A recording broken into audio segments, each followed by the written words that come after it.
staying quiet because it's usually me who can, yeah. Yeah, what was that thing about your underwear the other day that you were talking about that was like super sensitive that you absolutely didn't ever want anyone else to hear ever? Yeah, that's right. I remember that. We are live. All right, well, welcome to Dark Knights in District 10. We are playing a Dungeons & Dragons 5e game set in the world of Ravnica. The, plane of guilds and stuff. First off, though, I would like to go ahead and thank our sponsors. We got a lot of sweet ones. So first off, thank you to Roll20, Tabletop Loot, Stone Nerdware, and Devin Rue for sponsoring and supporting the channel. And I would also like to point out that our Patreon supports the bulk of the operations here, and subs and bits will give you awesome emotes while giving the players some extra benefits. And I got. Does that count if the players also, put bits in? It hasn't come up much. I mean, my personal preference is to sort of generally say, nah. I was kidding. Well, my bits are free. Okay, I'm typing in that command. Oh, because I'm on the wrong damn. I was typing the thing I was supposed to type, and I was typing it in the wrong thing. Okay, there we go. See, I can do my commands. And then I just would also like to point out some other bits that as soon as Chrome stops being a big jerky jerk face, I can mention. There we go. So as always, please join our amazing Discord, which quite a few of you have done. And we always appreciate it whenever you do, because there are so many sweet friends that we have made. For example, I did not know any of these lovely people until we started doing our awesome things on Discord. And now I have friends in so many strange places, like America, and also America, and then America, and then America, and then also Britain. And then not America. So I would like to now allow our players to sort of go around the board and introduce themselves. And if you would please talk about, so introduce yourselves as players a bit, although we will do plugs and things later.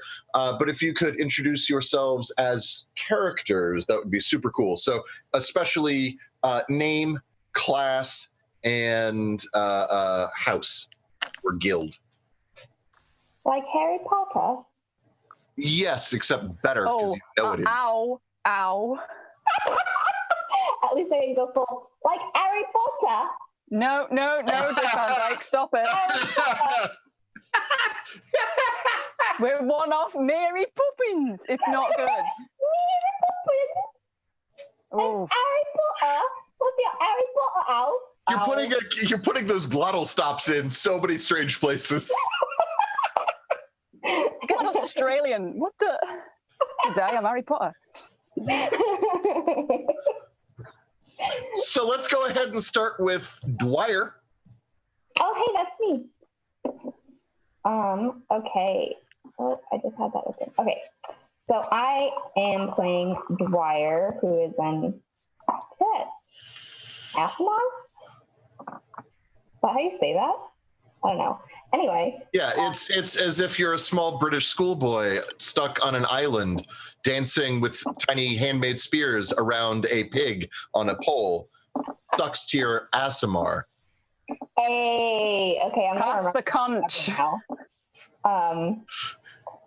And I am. Oh, my password's wrong. My password can't be wrong. Schoolboy. Yeah. So so you're an Asimar, and what else about you? What are other things about you? He doesn't like germs, and I'm playing a paladin, which for me is going to be a unique challenge that I'm very excited to explore. And what is your guild? Boros. Yes, Boros. Angels and law and fire. All right. Angrak? Hello, I am playing Angrok, the cleric of the Order domain of the Orzhov Guild, and he's a big old minotaur. He looks like a fluffy Highland cow. He's kind of mean, and he is a luxury that few can afford. Whoa. I don't have it here, but he normally has gold-tipped horns. Ooh. Okay. Fancy. Yes, and the Orzhov Church or Orzhov Syndicate, they're very much into religion Church. and debt and also maybe a little bit of gambling and debt and afterlife and debt. Sin and ghosts and money. Yes. And debt. So many jokes I can't make. Nope. Yeah, you're never paying off your college loans. Like, literally never. So next up, I would love to hear from Solendra. Hey, it's Nav. I'm actually playing Solendra, who is our rogue in the party. She is from the Gruul clans. She's a wood elf. And she doesn't trust many people because, she's shady. The Gruul clans are known for being a bit barbaric. They are sort of like anarchic. They're like a combination of PETA and the Bolshevik Rebellion. They're all about PETA could use an axe. They're all about like burning down the institutions and destroying like everything that is encroaching upon nature. I'm seeing the math meme on Shakes' face here. Yeah, what's PETA? Because I only know that as like a guy's name. Oh, not Mr. Mellark. PETA, which honest to God, I don't even remember. No, I thought you said Peter, like Pan. Oh, why would I say PETA like you say PETA? I don't know. It sounded like you said Peter. I was like, who? PETA. Oh, PETA. Okay, I'm Would with you rather you now. PETA? No. I just know it as PETA. I only ever see it written down. I know who they are. Okay, carry on. All right. Sorry. I don't know what she shouted, but she shouted. Anywho, so they are all about destroying the city and the awful civilization in favor of allowing nature to reclaim the void. Also, they tend to solve most of their conflicts via punching. And next up, Granny Mivix. I am Raina. I'm playing Granny Mivix. She is a spore druid from the Golgari Swarm. She's one of the few goblins in the Golgari Swarm because the goblins are mostly Izzet and Gruul, I think. And Boros. There are goblins in every single guild, for what it's worth. It's because they breed like rabbits. Yeah, I'm playing a spore druid who is probably going to drive Dwyer insane. Thank you, Michael Wayne. So you're playing a spore druid. What is different about a spore druid as opposed to a regular druid? Spore druids have spores. No, spore druids. Thank you for saying that. It was in my head. Thank you. Spore druids can activate spores using their wild shape feature to make them more deadly. Basically have an aura of ooey gooey. Okay. Super gross. Alrighty. Oh, okay. So that was, let me see. 110, I've forgotten the thresholds, the bit thresholds. I suppose That'd be equal to $1. Well, right. What I'm trying to figure out is, hang on. Oh, thank you for keeping Enfield in mind. Yeah, I actually thought it would be exclamation point reward as well. Hang on. It's not that one, and it's not that one, and it's not. Okay, Throck, help, because I don't actually know which one it is now. Oh my goodness, thank First you. mission. That's so nice. Okay, well, we'll figure it out. But regardless, hey, so I forgot what the bit thresholds are, and I also forgot what the command was to find out.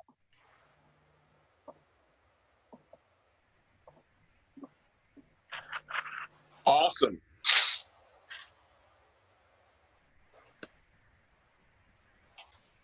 Help out. It's getting creepy now, the Tannoy voice. Back to It's the gone picture like of GLaDOS. tea. Actually, now I think I'll just deliver the entire rest I'm of a potato. the way. So, yeah. Two So they Would It's you like like to- Jazz FM voice. I've been practicing my NPR a little bit. I'm just not quite like nippy enough, but otherwise I've got the NPR thing down. So next up today on Real Clear Ravnica, I have a representative from the Is It League. That would be Enfield. Enfield, tell us a little bit about yourself. Okay, so hello. Enfield is a Warforged fighter, specifically Warforged Envoy, fighter champion. Basically, they're a member of the Is It League because the Is It League made them. Because the Is It League is all about sticking magic into things and seeing if it blows them up or not and makes them efficient in things. So Enfield is kind of a one-off Johnny Five kind of thing where it's just like, oh my God, it works. Okay, this is the thing. And is very nice and very literal and just wants to help, which is why they're here. They just want to help. And how exactly did Enfield manage to claim their personhood from the Is It, who might have otherwise seen Enfield as being a possession rather than a sentient being?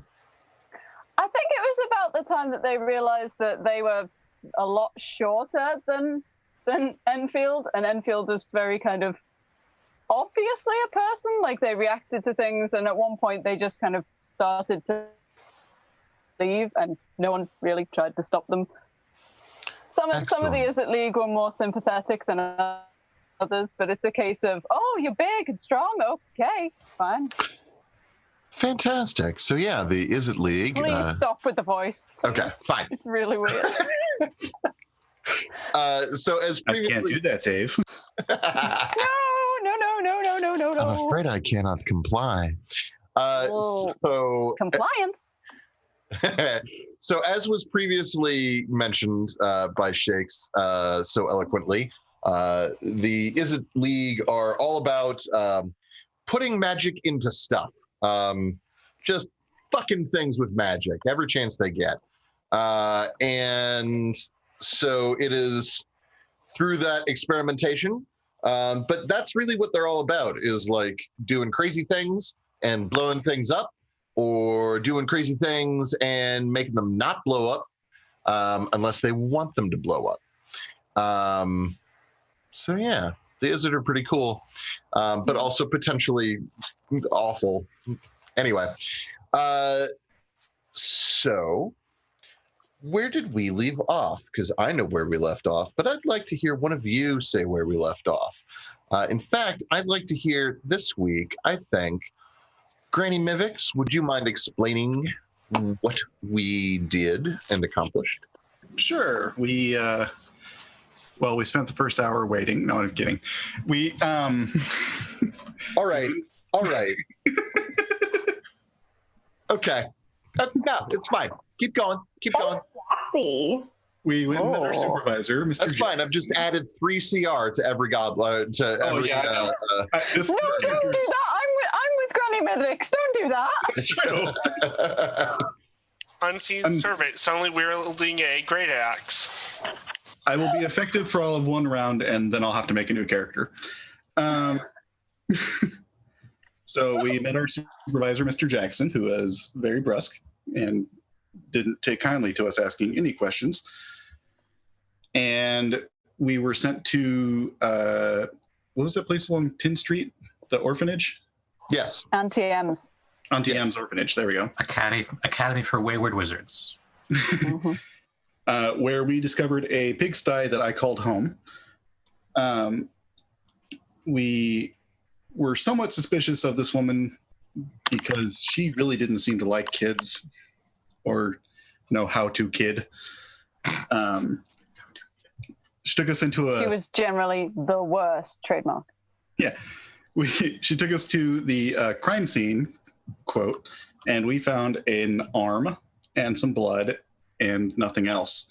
So we started conducting our investigation, which largely involved everybody else being effective and me badgering her with questions while wandering up to her room.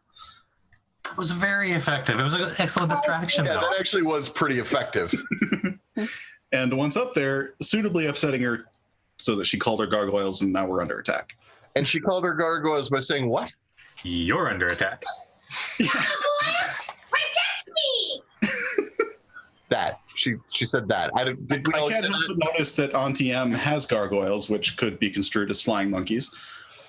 A little We bit. saw them on top of the academy, but you and your little druid too. Oh, and they found a secret room that was full of dead merfolk. well, there is One. No. One. Not full of dead merfolk. The rest of the mer. Yeah, the rest of. There was just one. He decided to become a chandelier. Maybe I misconstrued the rest of meaning more than one. Ah, okay. Oh, no, the rest of the arm. Yeah. So like you had the arm like in the room above, and then the rest of the creature had fallen through. Because remember when we first found the arm, it was like straight up too. Mhm. Yep. And so it's like he got like caught in the floor. He's now a Um, chandelier. Yes, he is now a beautiful chandelier. I want to. Sorry. Anyway, from the chandelier. All right. No. Everyone else is saying No. yes. Shit's the one saying no. You fucking naysayer. I'm English. So you sing or show joy. No. Yes. I have Have seen. you met the English? I have seen Shining Time Station. Okay. I don't know what that is. It sounds well, like it's a that's right. London thing. Because you also hate the Beatles and Ringo was in it. So, Of course, I hate the Beatles. I'm from Liverpool. anywho, let's go ahead and I'm going to deal with the crew downstairs before I deal with the combat upstairs. Because I think the combat might take a moment, and I'd like to sort of kind of wrap up the downstairs thing first, and then we'll see, depending on how long that takes, whether or not they're able to join you. So who all, remind me please, who all was downstairs? I was with Solendra and Angrak. Okay. So you guys found the rest of the mer person who was mermaidered. And what? If I have an opportunity to throw in a Death Clock reference, I'm going to do it every time. So, yeah, exactly. Did I describe for you what else was in that room? Nope. No, I believe our cliffhanger was finding the body. Okay. Yeah, my last note was ending on a merfolk hanger. Okay. So the merfolk, so they're stuck from about here in the ceiling, the rest of their body hanging. They're wearing just normal street clothes, like a leather vest, leather pants. They're barefooted, and in their, or not in their hand, but rather on the ground, sort of in a heap, is this leather-bound book full of sigils and other things. It's sort of just open. And from where you are at the moment, you can't really see exactly what all's involved, but it looks like it fell out of their other hand. So like as they're hanging. The room itself is stone, except for in the center, there's a raised pedestal with a large, what looks like a crystal ball that has a smoky gray crack running through the entirety of its axis. And then there is a like a large silvered metal surface. It's not a mirror, strictly speaking, like what one would use for daily purposes, although it is reflective.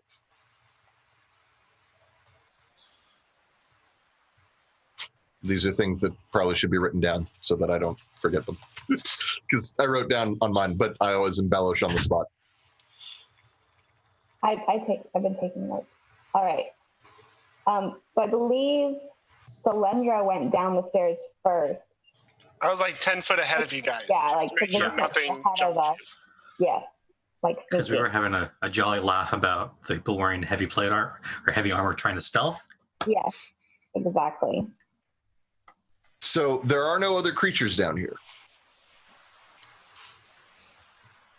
So we're all in the same room now. We caught up. And so Yeah, like, you all see the same thing.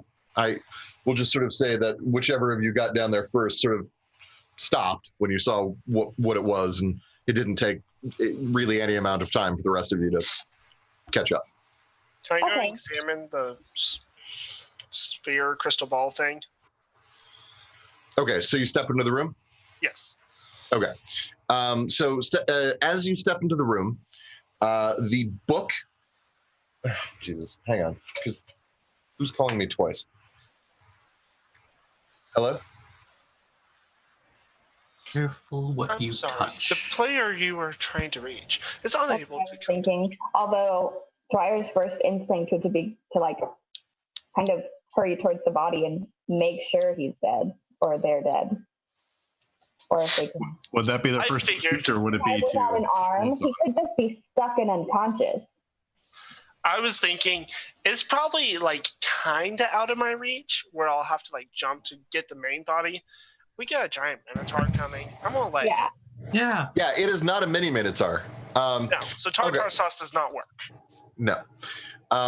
Yeah, how far or how tall is the room, I guess? So the room is about 10 feet tall and about 10 feet wide. Like it's a 10-foot cubed space. Sorry. No, that's a total lie. It's 20-foot cubed. There we go. I was going to say that's... Because I realized 10 feet was like awfully small. Yeah, no, it's like a 20-foot cube. And I'm sorry, was there another question floating?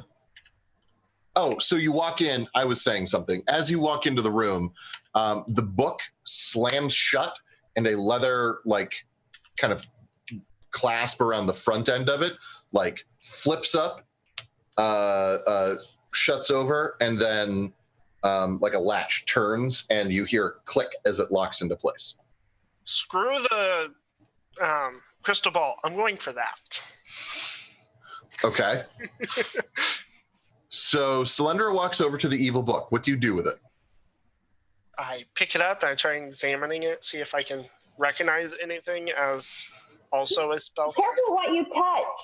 Well, it's already done. So this is my very favorite thing. Solyndra, I would like for you to make a will save. Ooh. DC 16. Okay. Will save. Angrak is standing in the doorway, just kind of like, huh. Oh, yeah, wisdom save. Yes, correct. Okay, so that's a natural one. Yep. Hooray! Solyndra, you all die. You're not in charge of your character for You die. Solyndra. Okay. That gives me time to note. So Solyndra picks up the book, and you see like a sudden jolt of what looks like it's not black, it's like brownish colored energy flow from the book through Solendra's body for a moment, and then Solyndra, still gripping the book in one hand, but otherwise arms slack at her sides, looks to the others of you and says, "Hello, I represent the Nephilim. Are you here to make sacrifice?" No. No? Oh. Is the designate here? Who is that? The designate is the one who is to decide who is to be sacrificed. Is the designate present? Just looking over at Dwyer like, Yes. Well, this seems unfortunate then. Oh, wait. You said the designate is present? Where is the designate? Just behind us. They'll be here shortly. I do not sense any additional beings within 100 feet of here. Then they must be 105 feet away. Not yet. Not yet. I sense we are being deceived. Are we being deceived? No, why would I do that? Okay, so now you need to roll a bluff. Deception, here we go. Yes.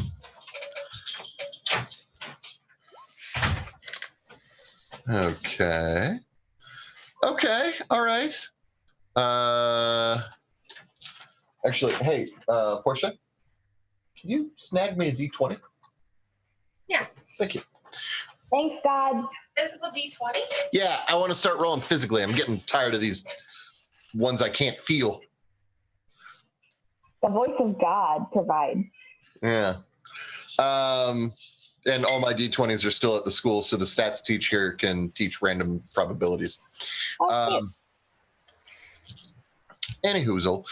So that's going to be back in just a sec, and we will find out how the insight roll from the ancient creature goes. For Enfield and Granny Mivix, I'll give you guys a bit more advancement. I gave you some choices. Thank you. So for you guys, the old lady does a couple of things. She shouts for her gargoyles to defend her. she shouts for her gargoyles to defend her. And then she starts doing something that you're not entirely certain you understand. She looks like she's disintegrating. Who splashed water on her? Like looking, oh, what a world! yeah, like there are lines beginning to form and sort of spiderweb cracks across her face and her body. Not her clothes though. And you can see like she looks like she's losing definition almost. For you guys, I'd like for you to roll initiative for me. A glorious DM, question before I start writing a bunch of notes. Yeah. Since I rolled a natural 1, will I even know this happened? I will tell you exactly what you know when it is time for you to know things. Okay, then I won't write notes. No, you can go ahead and write notes. That's fine. Just, maybe make a note of like, I wasn't totally present yet. Write them in red so you know you don't know. That's what I do. Okay, so initiative rolls for the two of you, which you gave me. So a 17 and a 13. That's good because that allows me to do the thing I want to do. That's not ominous at all. No, never, ever. So 17, 13. She moves at an 18. Gargoyles move at a 10. Gargoyles are not fast. Good to know. Wait, neither am I.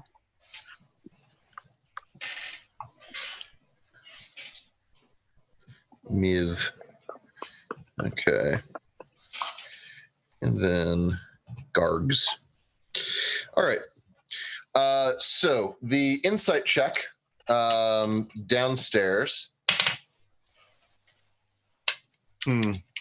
I suppose they are not here yet, then.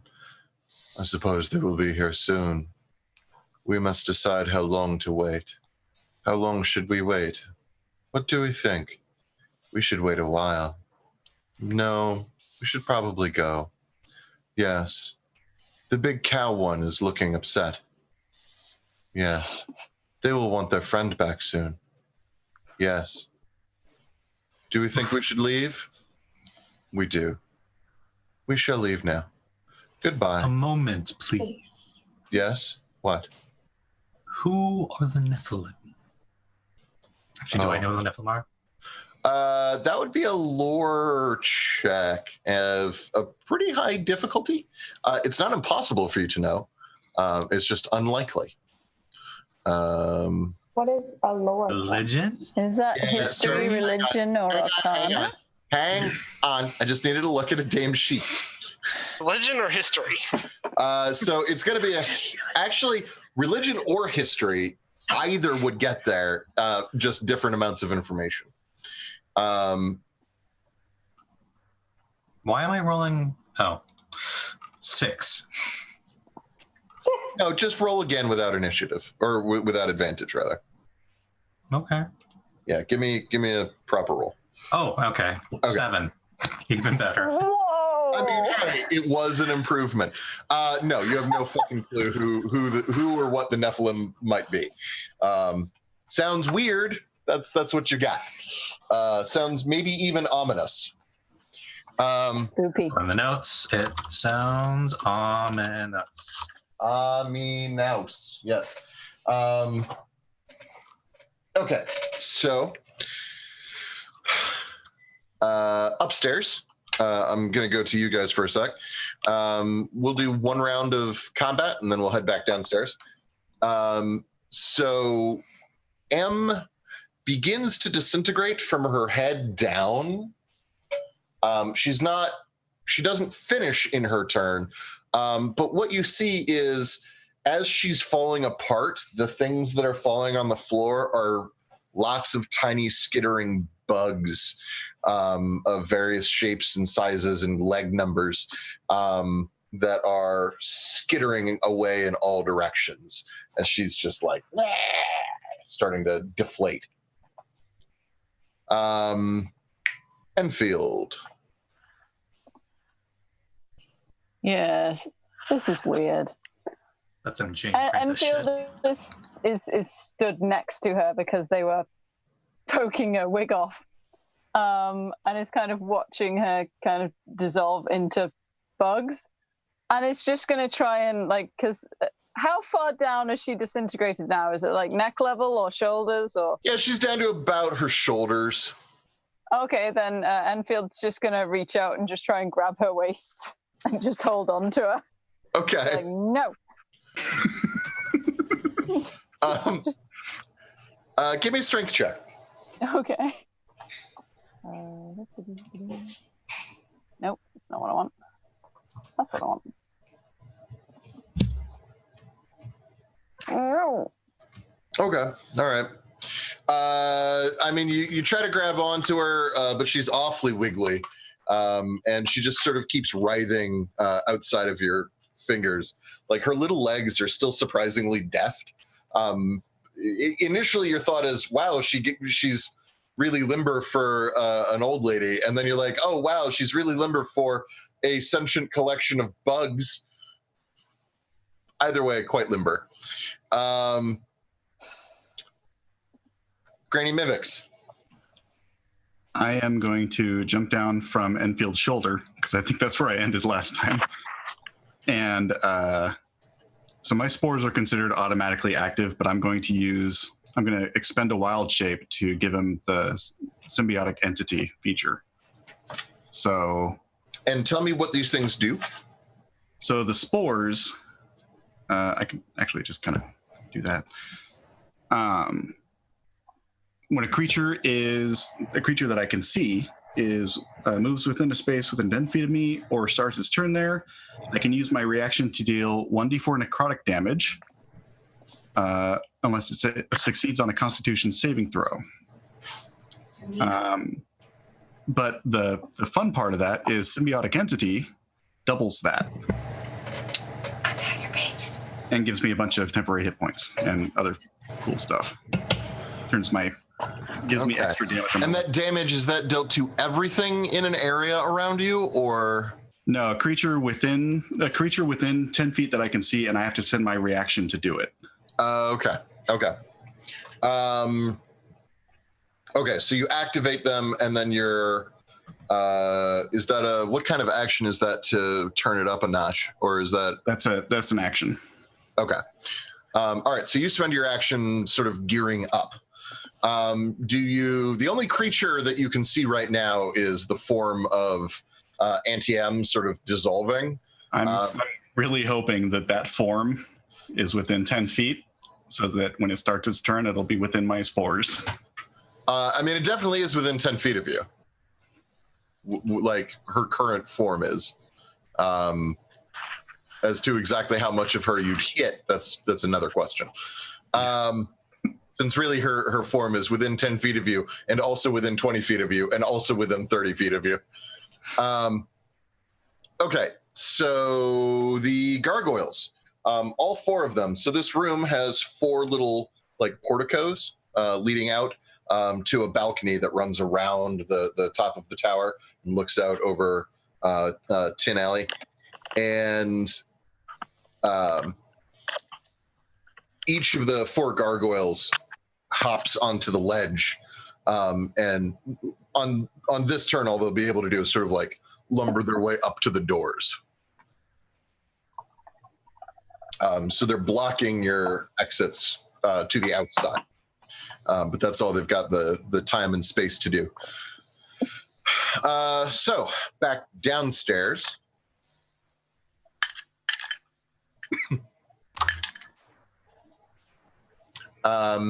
What are you guys doing? So the last thing that happened was we asked if we would.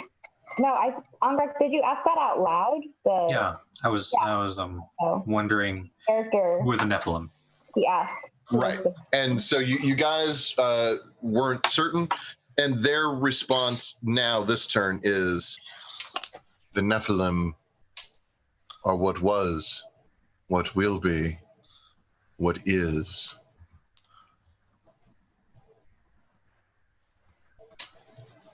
Where is the designate? The designate is not closer. Perhaps you could go speed them on their way. Do you serve? Perhaps if you give us our friend back, we will return at a better time when the designate is ready.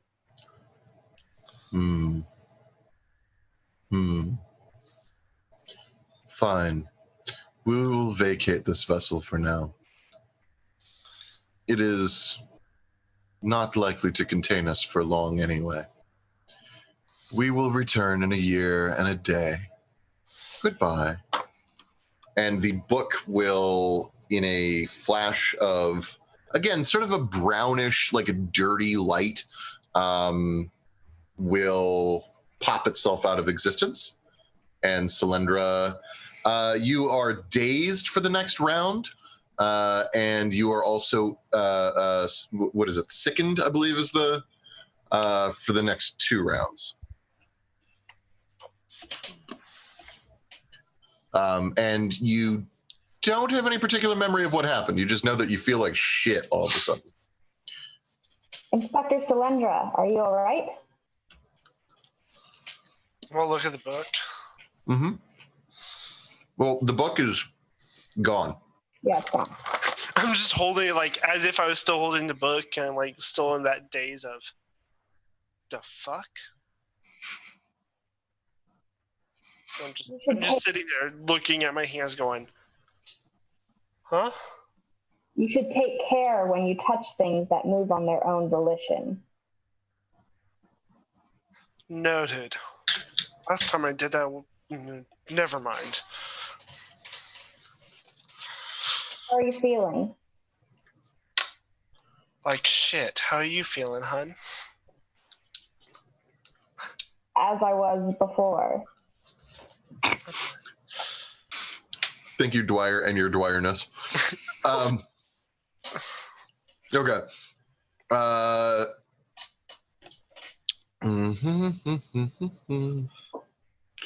So my question then is specifically, Angrak, what are you doing? Since Dwyer did some talking and Selendra is recovering, what are you doing? I'm just kind of looking at Selendra. Would I be able to tell medically if Selendra's actually okay or if they're still possessed? I don't know. Selendra sound the same? That's okay. Those are actually all good questions. Go ahead and make a medicine check. Medicine, I can kind of do that, maybe. I can do that, ish. Yay! Yeah, I mean, it's not a particularly high difficulty on that. So, yeah, you passed by 2. Yeah, Cylindra looks a little worse for wear, but not dead, not still possessed, so far as you can determine.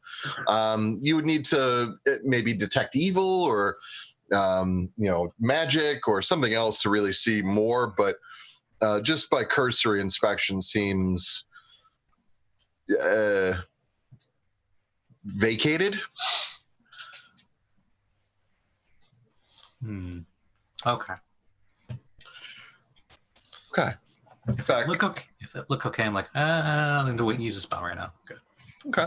Back upstairs. So yeah, possession is back upstairs. Auntie M has dissolved down to just above her waist. So it's actually particularly gross because you can see what she had for lunch. Just kind of sitting in this pocket of bugs that seem to be sort of passing it around back and forth on their little leggies. Should that have been a trigger warning? I can't tell. Maybe a trigger warning. I don't know. Okay, so little buggies, food. All right. You're thinking this? Yes. Yeah. So stunned is accurate, and yeah, you've got it right. Sorry about that. I really ought to have my dungeon masters. Well, anyway, whatever. I do a lot of converting from 3 to 5. Yeah, well, and sometimes I'll just say stuff and I'll be like, I'm pretty sure that's a word from one of the 30 systems I'm used to. But you know what I mean. You're fucked up for a couple turns. Just be fucked up for a couple turns. I'm fucked up for life. Thanks. That's why you're here. So that is Auntie M's turn, is just dissolving more.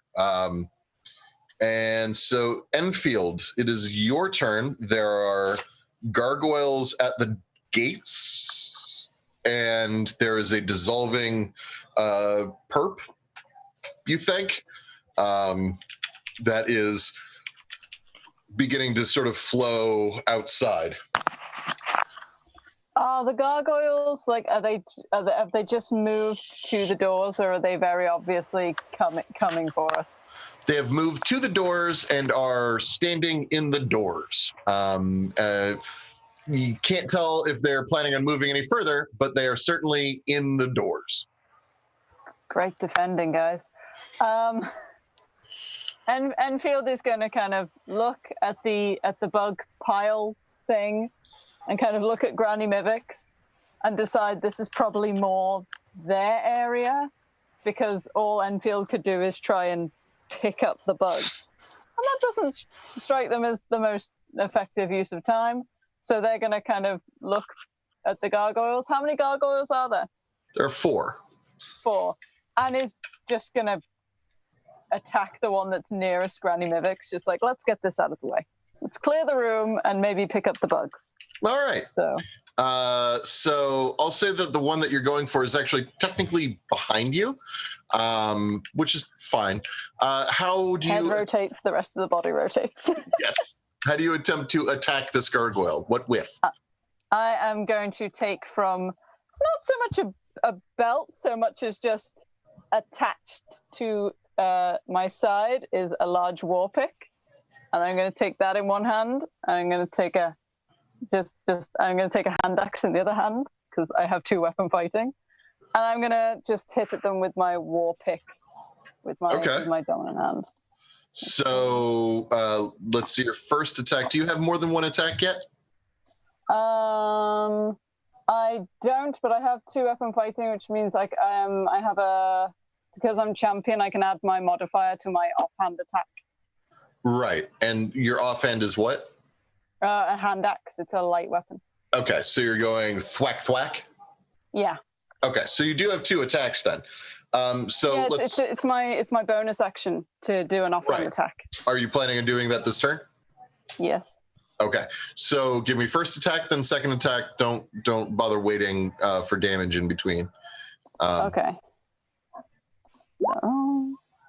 Oh, well, okay. it just gives damage in between anyway. All right, great. It does because I'm using the thing. That's There fine. we go. Okay, so the first one is going to miss, but the second one, pretty confident, yes, it does hit. So the second one, the first one, like it just kind of like doinks off, like it's just not a good hit. It was kind of like fouled up in the wing, but the second one comes under and catches it in the gut, and it does not seem very happy about that. It's not like gonna die, but it's not pleased. This certainly isn't what it was like prepared for this evening. And just while this is happening, Enfield is saying in a very deadpan voice, "Stop, in the name of the law, return to your posts." Excellent. I don't know if Ravnica has Miranda rights, but they'd be reading them. But they sure as shit now have RoboCop, and that's excellent. Granny Mivix, what are you up to? So I have an herbalism kit. Those usually come with bottles, right? Yeah, sure. I'll scoop up And some you're bugs. a weirdo. You've got bottles. I'll scoop up some bugs. Okay, sure. Yeah, you scoop up some bugs.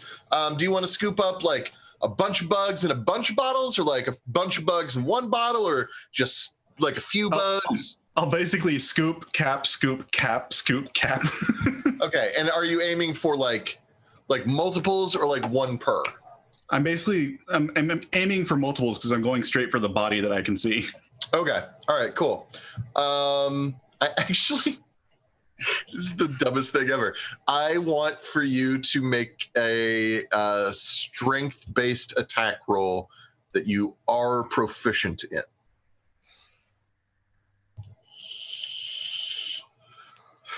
I attack them with my jar.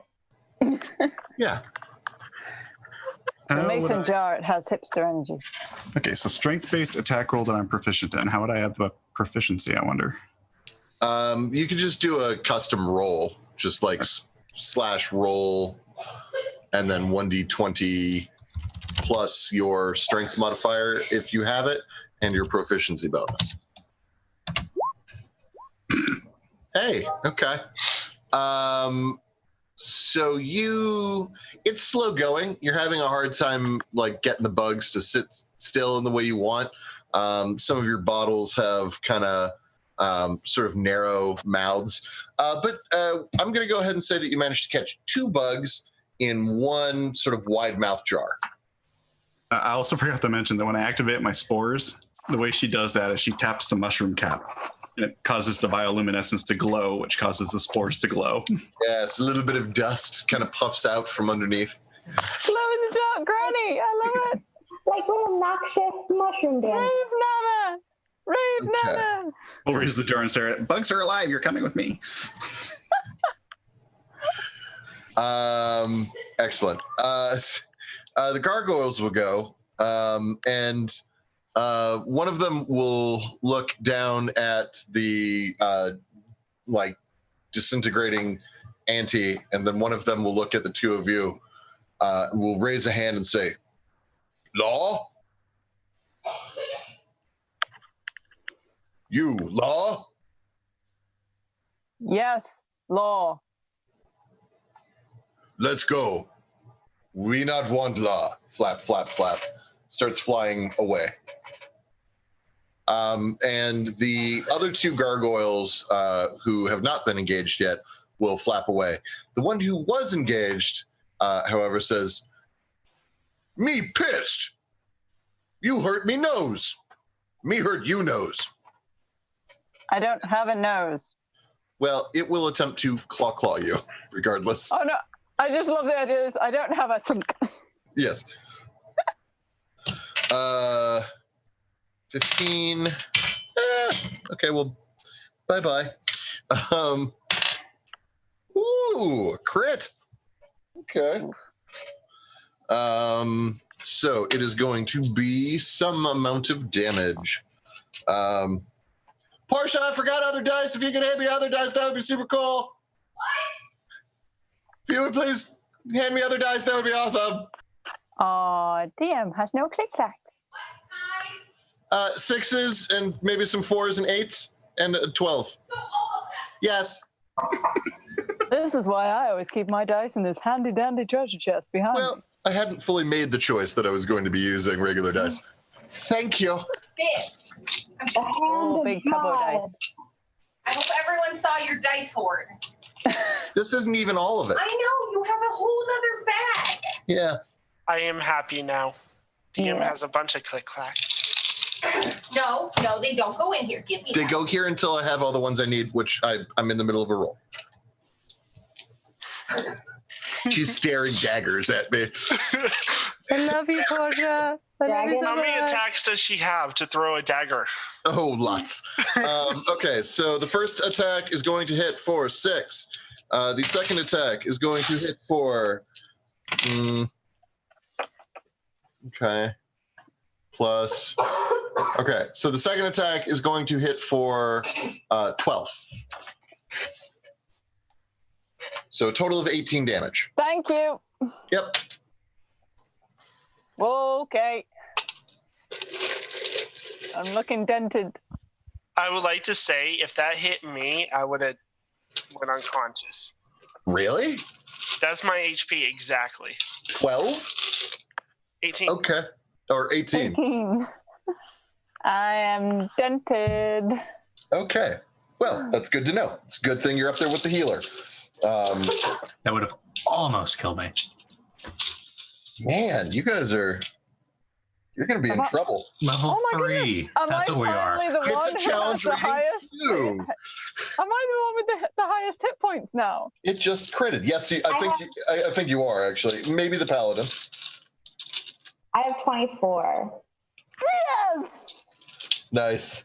By Nice. 1. I'm so I'm not squishy. My thing is run in, hit a couple things, disengage. Okay. Thank Those you. life. I need all those back. At some point in the future. Cats. Oh, I know. All right.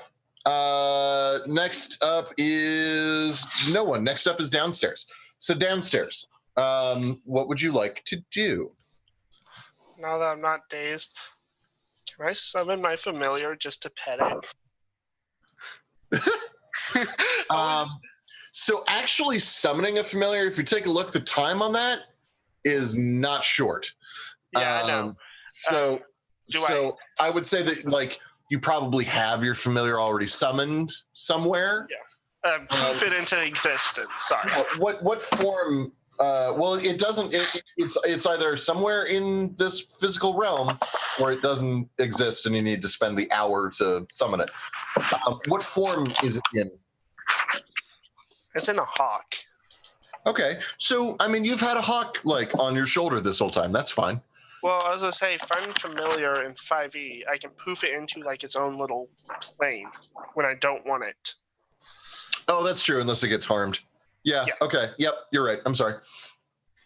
Okay. So yeah, I mean, yeah, you can do that. You've got a hawk. Just poof and just sitting there like petting it like I feel sick. Does it have little goggles on? Yes.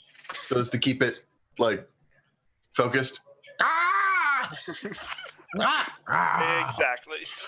It'll like nuzzle you in a hawky way. Peck, peck. Mm-hmm. Okay, so Selendra plays with her comfort hawk. It's my Dwyer. emotional support animal. Your emotional support hawk. Little goggles like it's from DuckTales. So Dwyer, what you doing? DuckTales. Okay, so Dwyer then would pull out his handkerchief to handle other things. And at this point, I would like to inspect the body. Okay. The one. And Greg's also going to do that while making sure Celendra's okay. Okay. Crime scene autopsies can be done in a couple of different ways. You can make a medicine check to try to determine, like, how the person was killed, how long they've been dead for, things like that.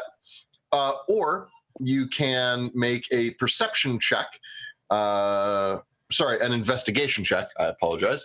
An investigation check to try to determine other details about the figure. Okay, then I would like to do the medicine check. Okay. 18. Wow, nice. Okay. So it looks like this person was killed by, cardiac arrest, of course, is what inevitably kills everything. But this seems more sudden than normal. Probably brought on by the trauma of whatever spell backfired and placed them partially in the ceiling floor. They got squinched. I'm going to go with the Rick and Morty squinched. Regardless, splinched, that's the word.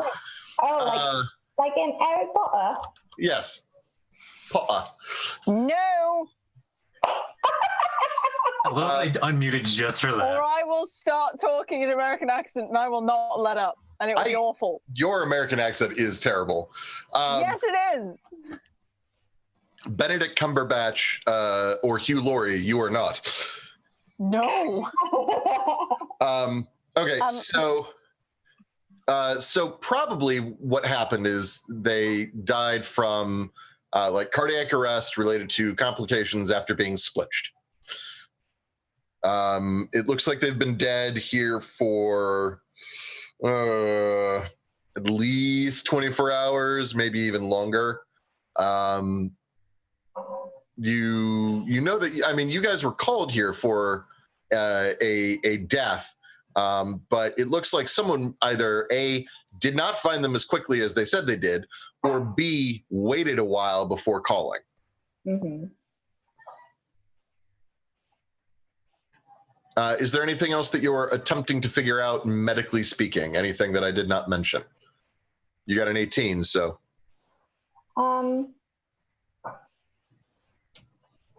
So in the room above, I guess, did it seem like, no, we already covered that, never mind. Nope, this all seems like medically or magically splinched. Okay, nope, that's it. Okay, metamagically? Yeah. Yeah. Okay. Any ID on them? Well, that would be the investigation check. Yeah. Police suspect foul play. Yes, exactly. Something bad happened here. Angrak, what are you doing? Not investigating with an 8. Well, you attempt it. And an 8 will get you, do they have a wallet? And you look, and they have a small pouch with some copper coins and a couple of silver. If you really need to know, they have 3 silver and 12 copper. And they do have a bracelet that has the symbol of the Is It League on it.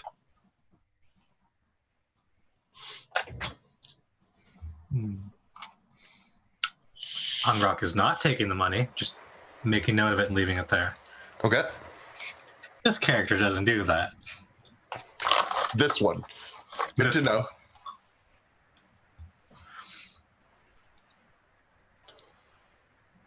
And I believe that's all we have time for, Derek, before you go. Yep. All right. So back upstairs, M is down to knee height, like knee to shin height, disintegrated. What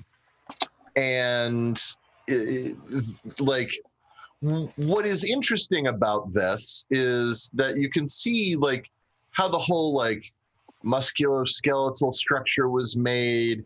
It's really fascinating to now see like So the outside was done with a series of like shimmering wings combined with what must be some kind of an appearance-related spell to make everything more seamless. It's fascinating on a magical level, utterly just gut twisting from a more visceral visual level. And that is M's turn. Enfield, you have smashed and been smashed. What's next? I mean, I respect. I hit first. I've been hit back. There's a moment of kind of looking at the gargoyle, going, "Would this be a thing we arrest you for?" And then kind of looking at Grammy Mivix and the bugs and thinking, priority. And I'm just going to take a step back from the gargoyle and kind of be like, okay, that evens that out. You use your action to disengage? Yeah. Okay.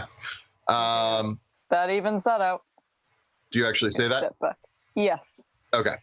It is now Mivix's turn. What are you doing? Well, I've gotten a couple of bugs. So I have part of our suspect. Yeah. I'm going to turn towards the gargoyle. And let's see, should I heal or? You just went muted. Yeah, the kid walked in, sorry. Oh, that's okay. Should I heal or should I? You know what? I'm going to do the stupid goblin thing. I'm going to cast blindness deafness on the gargoyle.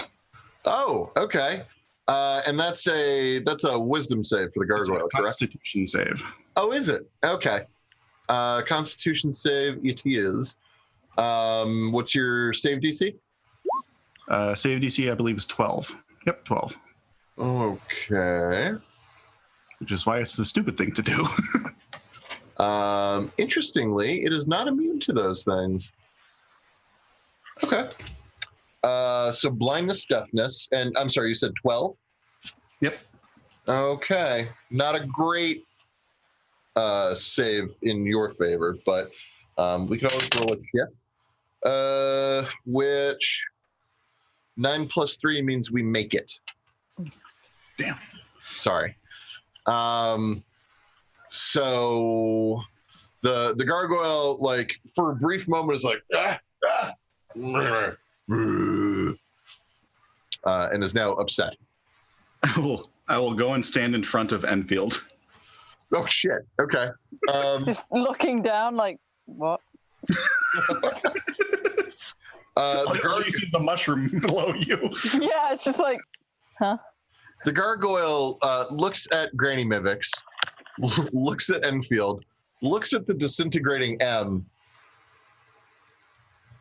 makes eye contact once more with Enfield, says, "You, me, we not done, but me go now." And flap, flap away, unless anyone tries to stop him. I feel like if I tried to, Enfield would just put a hand down. Bugs. Bugs more important. Okay, and so that is the upstairs. Downstairs, Navuti, you're mostly feeling better. You're still a little off for this round, but you can take actions and such. All right. Now that nausea is like not completely killing me anymore. Yeah. I'm wearing just like, okay, thanks. Put him on my hawk on my shoulder. Okay, now that I'm functioning again, let's see. And I'm gonna put my hands behind my back and just kind of go over to the silver saucer in the wall. Uh-huh. And I would like to make a Arcana check on it just to see if I can get any, like, think of any magical means this could be used for. Sure. First off, what's your passive perception? My passive is 13. Okay. On your way towards it, you notice something that's a little freaky. The sort of silvery sheen that makes it, semi-reflective, is sort of gently flowing downward, like it's got a liquidy surface. Okay. I'm gonna do something dumb. Can I just take a dagger? Always. Can you just take a what? I want to just take a dagger and just not full on chuck it, but kind of just toss it at the. Sure. See if it's actually liquid or if it's a solid. Sure. So you toss the dagger, and as the dagger hits the stuff, it seems like it splashes or disrupts it a little bit before then bouncing off the stone behind and clattering to the floor. Good to know. I pick up the dagger and then try to do that Arcana check and see what I can figure out. Yeah. Arcana. Dirty 20.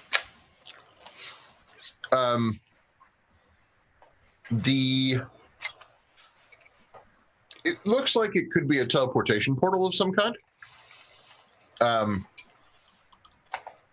The use of quicksilver is telling, as that's a common ingredient in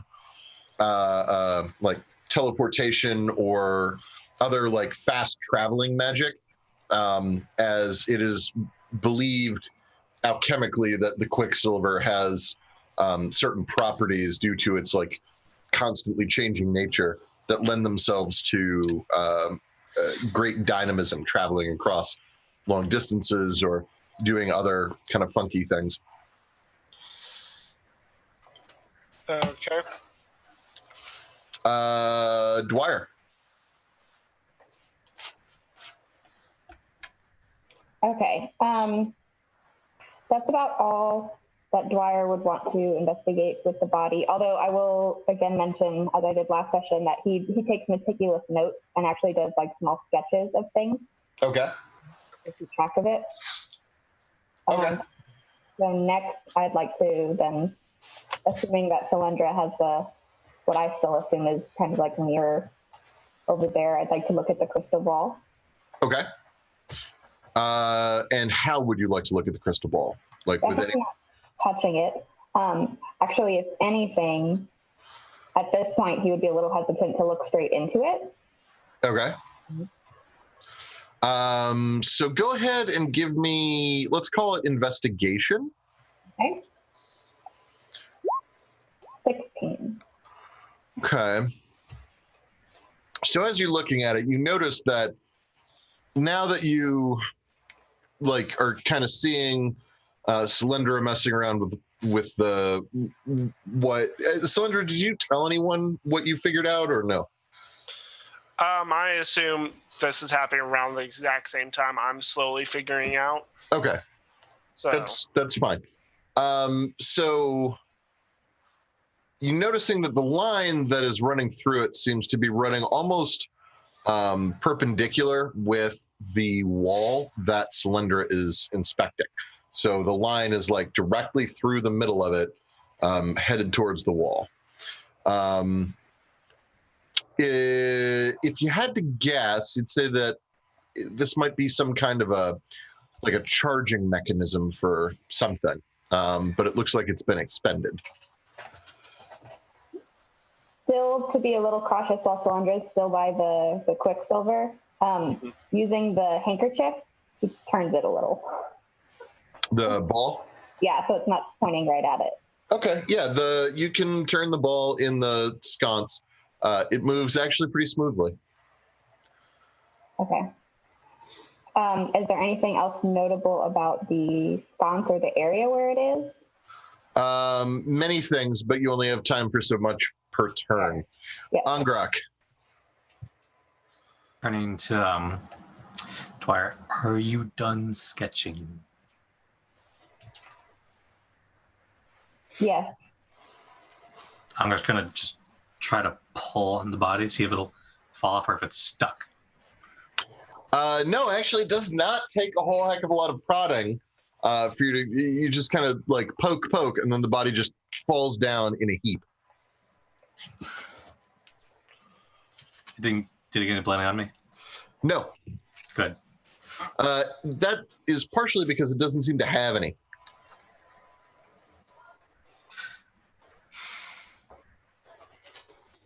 Huh. I just realized there's a question we should have asked a long time ago.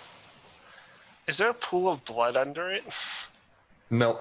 Oh, There was upstairs, though. like yeah, he like There was upstairs. But there wasn't one there. Well, that's no good.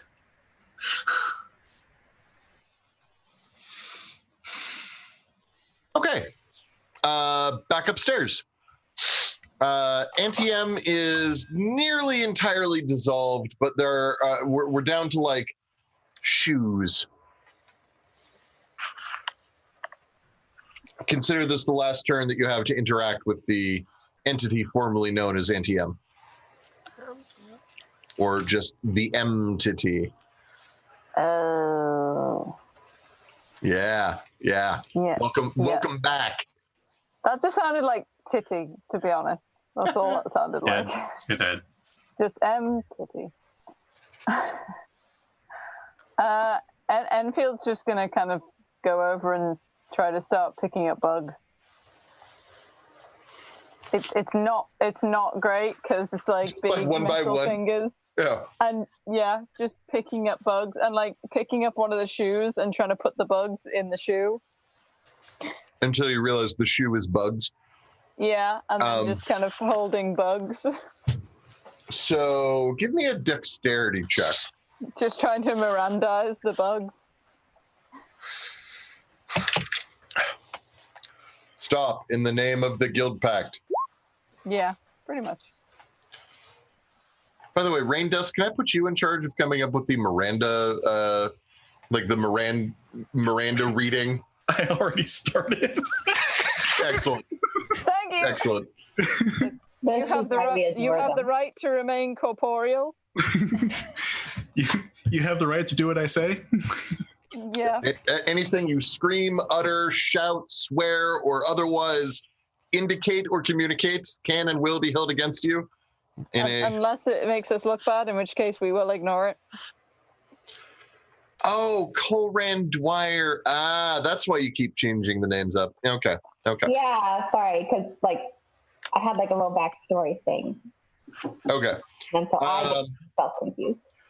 Enfield, you're really struggling with these bugs. You're having a hard time catching them, and when you catch them, you're having a hard time not squishing them. Yeah. It seems like every bugs. like 5 or 6. Just like squish, shit, squish, fuck. I'm trying not to squish them, but they're just so small, and I don't have nerve endings really. And it feels like, when you have to go fast to catch them, then it feels like you also have to be strong when you get them. And it's just hard to like turn that off. Yeah. Mivix. You're muted, by the way. Yeah, sorry, I was typing. So we're down to shoes. I'm going to take one last shot at getting as many of them as I can into a bottle. Okay. Do you have any kind of a spell that you'd like to try to use for this, or is it just physically like sleeping? Okay.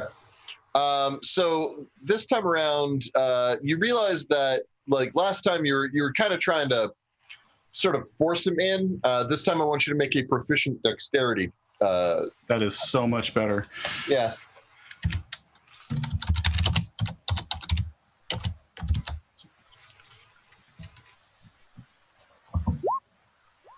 Whoa! Crit! Nice. And you rolled a crit when I was chewing. Chew more often. Eat more, get crit. Okay. You have a sudden like brainstorm, and you look behind you, and aha, there's a fish tank. grab the fish tank, toss out the like remnants of what maybe used to be some fish, and then like put the fish tank down.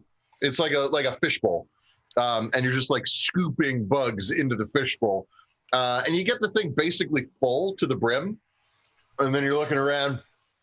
You're looking around. You need to find a cap. You don't have one.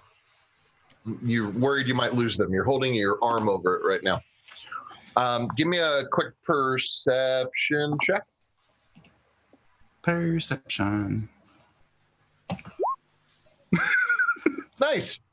Oh, hey, that like wooden pot lid over there would work. Bunk, badunk. You now have Absolutely perfectly. a fish bowl filled to the brim with wriggling bug remnants of anti-M. Do we have any glue? No. I'm gonna like take some of the moss off my hat and try to ring it around the edge to make it clasp. Sure, I'm okay with that. It's not the best ever. If you drop it, it'll come right off. But as far as like carrying it gently from place to place, it should be fine. Just need a little extra support. Yeah. I mean, I have a backpack. We could rip one of the straps off it and tie it up, I guess. Supposedly. I'm not very strong. Just takes the backpack where it's actually kind of like stored in Enfield's back. Just like, can I rip one of the straps off and just tie it around like a knot? Sure. Okay. So you've got a fishbowl on a strap? Yeah, pretty much. Okay. I'm fine with that. So we are out of combat rounds. Who is... Pardon me. Let's go to the downstairs group. What are you guys doing right now? You poked at the wall. You poked a little at the crystal ball. Are you guys communicating with each other or still looking around? At this point, I'd say it looks like this is used for teleportation. Mm-hmm.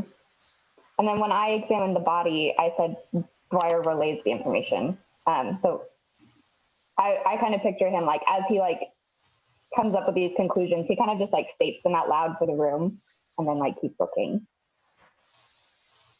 So everything that I learned, yes, I communicated. Okay. This is it has no blood. That's unusual. Very. Is there any blood whatsoever inside the room? Not that you're currently seeing or detecting in any particular fashion.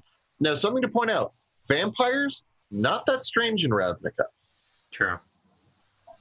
Vampires are fairly common as vampires go, and can rise to be respected members of society. Until the dragon possesses one.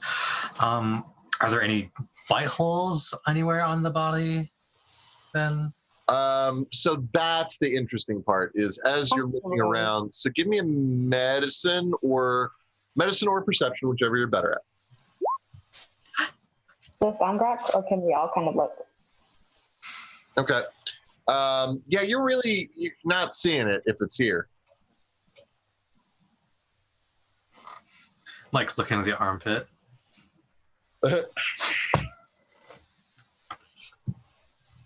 Do we all float? I'll float here. Yeah, no, I mean, you're just having a hard time finding it. So, Dwyer, what are you doing? Still in the process of investigating the crystal ball area. At this point, now that I've kind of, in my mind at least, cleared the crystal ball as inactive and I could see what it was pointing to, I kind of have an idea of how it was used. I kind of wanted to inspect like the sconce that was holding it and like the area around it? Like, Sure. Okay, give me an investigation. And remind me, are you an elf? no, I'm an Asimar. Asimar, that's right. Okay. All right. I'm the elf here. Yes. All right. So yeah, give me an investigation check. I did. It was a 4. Oh. Yeah. So you're investigating the sconce and the pedestal. You're just like, yep, slab of rock holds this thing. Yep. Neat. Seems sturdy. Well built. Good choice. And then Cylindra. 2 things I want to do. Okay. Well, Dwyer is investigating the crystal ball. I want to cast Mage Hand while as invisible.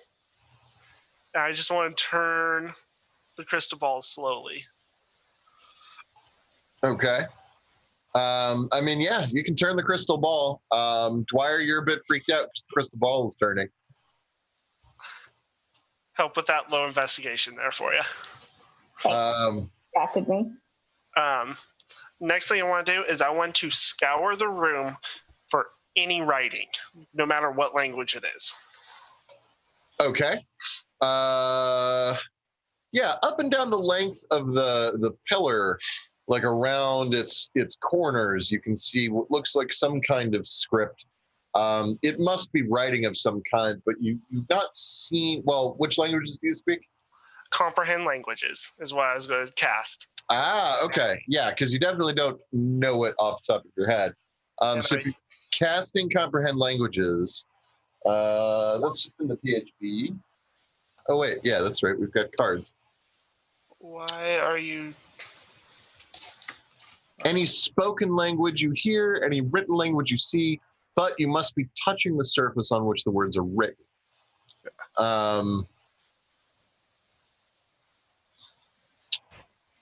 Okay.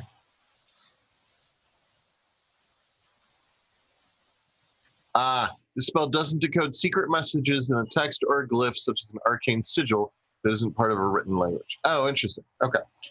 All right.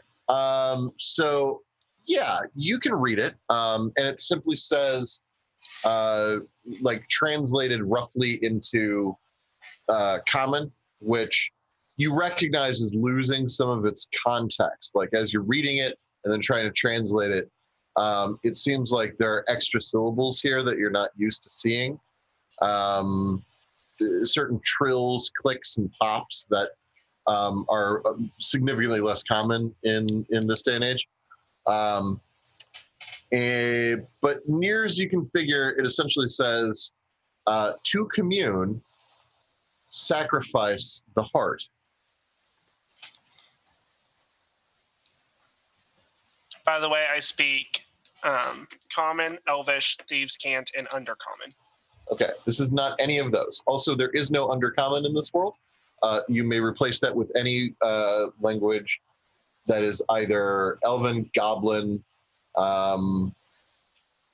or I think the rest all, for the most part, just speak Common. Let's say Elven. I think the Vidal can just speak Common. Or is there? They have their own language. They do? Yeah. Okay. All right. So Elven, Goblin, or Vidal, I'm fine. Well, I will be replacing my deal with it. Undercommon with the Goblin. Okay. I'll deal with it later. Yeah, that's fine. Sacrifice the heart, right? Yes. In order to commune, sacrifice the heart. I'll relay that to everybody. What it says. And then Cubit, since you already did this once this turn, I want you to roll another d20, so it's as if you are investigating with advantage. So I guess roll a secondary investigation roll. Nope. We roll good. Boy, this rock sure looks like a rock. I have a feeling that my luck, the reason I'm getting such high rolls today and everybody else, is the luck of the world has flipped for a day. Yeah, it happens Yeah, from time to time. Because I'm normally that one that rolls like a 6 or 7 all the time. Well, You're in good company. is Mercury in retrograde? No. I don't know. Look at the teleportation. Okay. So, yeah. Angrok, what are you doing? Checking the body for its heart. Okay. So as you're looking into the body a bit more, how do you go about checking for its heart? That's a good question.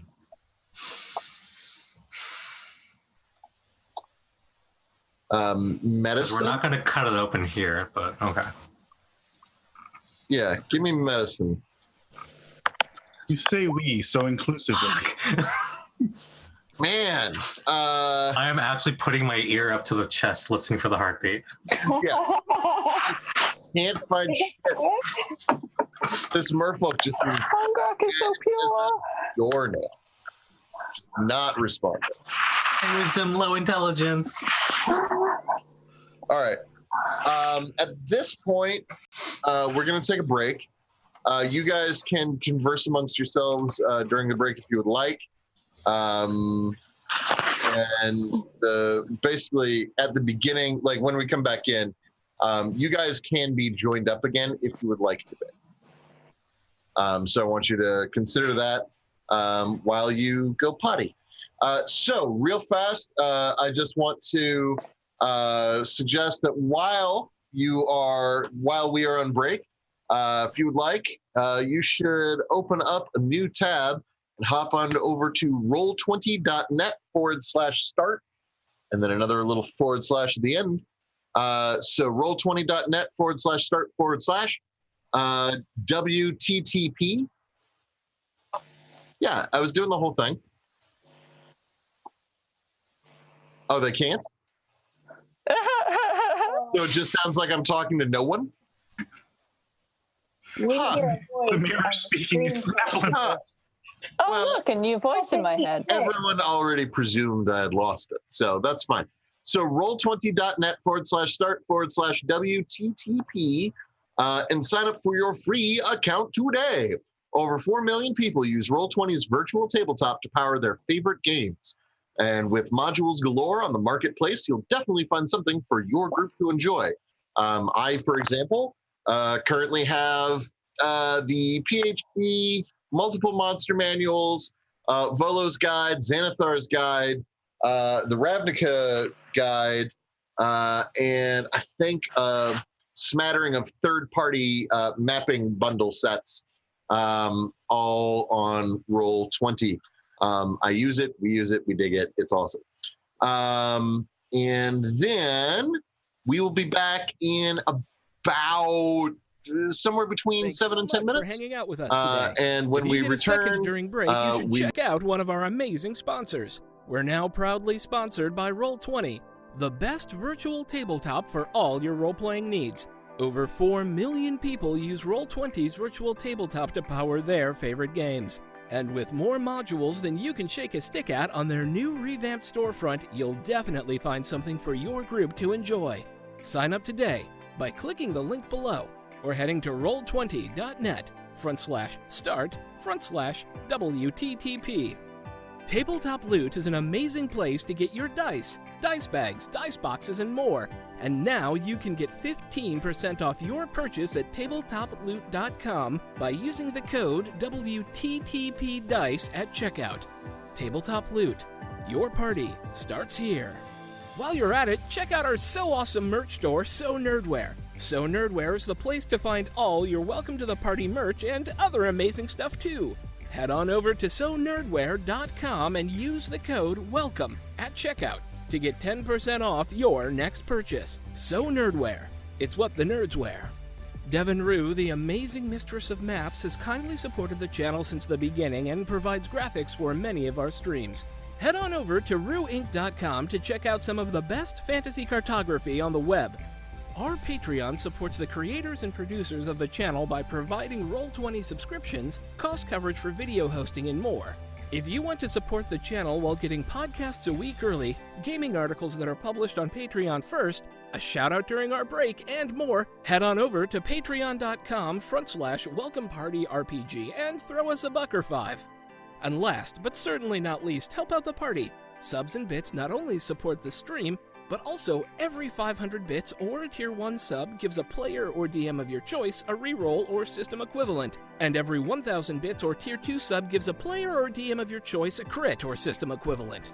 Thanks again for hanging out with us today. The game will be back in just a few minutes.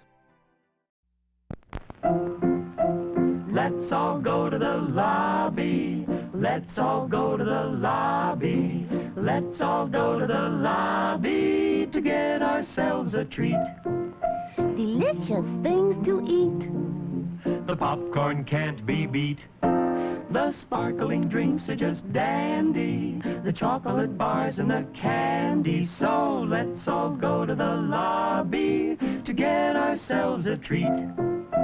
Let's all go to the lobby to get ourselves a treat.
As long as there's no one dead.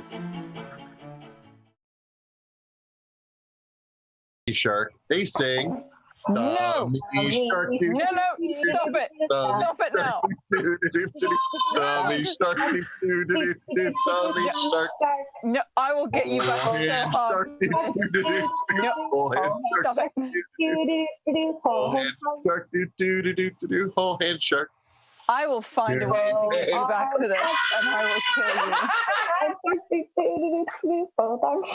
My husband is looking at me like I'm insane. All right, I tap out.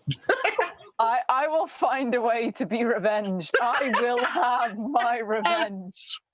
Don't worry, you have God on your side. Yeah. Start giving him the Liam Neeson Me speech. and God are going to cook something up, and you two are just dead. Okay. Hey, we'll find you. Well, that just made me very happy. Thank you. Okay. So you guys, you have the opportunity basically at this point to inspect pretty much the... Give me Sackboy. No, he's mine now. You threw him at me. Oh, I love Sackboy. Little big boy. Kill him, Portia. Kill him for me, I please. miss Little Big Planet. Yeah. So pure. Okay, so as I was saying, you have your basically the opportunity to go wherever you want inside the building at this point freely. There's really nothing stopping you from doing anything. So essentially, just as a group, I want you to talk amongst yourselves, decide what you're looking to do, maybe discuss what you think is happening here. Remember, you were sent here technically to investigate a murder. So trying to figure out exactly what you're going to say in your report when you get back is probably good. And there is a fair amount of this place that you haven't really gotten a chance to like look at with any real like you haven't had a chance to like properly inspect. And all the students which are around. That's what I was going to say. Like, that would be my priority number one, because one of the questions that I had written down from last session that I still wanted answered was like, what students reported it, or which students reported it, when they found it, like the circumstance, like it's an eyewitness account basically. And then we also heard that the students were locked up in their rooms up to now. And so kind of wanted to check in on them. Yeah, Sakabug said she had the entire place on lockdown. And Enfield would pretty much just like to open every single locked door in the building, more for just, you know, easy investigation, but also because kids, I can't not. I knew it. I'm going to try and figure out how to... I can't not. Not a character thing, it's a player thing. Figure out how to what? I'm going to figure out how to fit shackles around a fishbowl. Oh yeah, I have manacles, but I don't think it would. You put it around and then you shackle them together. I mean, it's tied. Solendra's gonna look at everybody and be like, "Okay, so whoever's carrying the fishbowl, Angrok is noticeably taking an extra step away from them." Okay, so let's go with first things first, opening all the doors. You go around the place, opening doors. You find an absolutely dilapidated kitchen. It has not a single clean dish in the place. You find no food anywhere. Not even gruel? Not even gruel. You find a dining hall that is mostly cobwebbed over from disuse. The candelabrum, like up in the rafters, have all melted down to nubs, and there are no like matches or punts or anything around to get them started. Let's see, you find, you go back through the library and you realize that most of the books are rotted through, Their bindings are desiccated, and the pages simply fall out or even crumble away when you pick up the books. You open door after door in what should be like the residential halls, and you find consistently a similar story, just abandoned furniture, dusty, some of it covered in sheets, some of it not. Sometimes you find beds or chairs in pieces or other states of disrepair, but you don't find any students anywhere. I am consistently knocking before I open doors. Excellent. No one ever says anything. Can I go up to Auntie M's room? Yep. I want to do a thorough investigation. Okay. Looking for any secret compartments, hidden areas like up under the bed where she may hide something personal. Okay. Go ahead and give me an investigation check. I would like to cast Detect Magic and kind of wander around to see what pings. Okay. Let me do Navuti and then Granny. Okay, so Navuti, you're looking around and you're not finding a whole heck of a lot, to be honest. You're like patting under the bed, you're checking under the desk, you're looking for buttons. At one point you even think, aha, and you like check outside for like some loose flagstones or something. But you're just not really finding much of anything. In the bottom left-hand drawer of Auntie M's desk, you find a single letter written on parchment in a fast, somewhat scribbled hand that says simply, "Are the preparations ready? We must speak with those forgotten."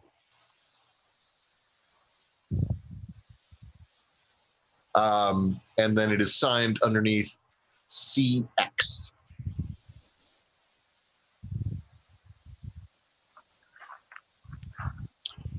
And it looks like because there are several pieces of parchment, and there is seems like an emoji. There is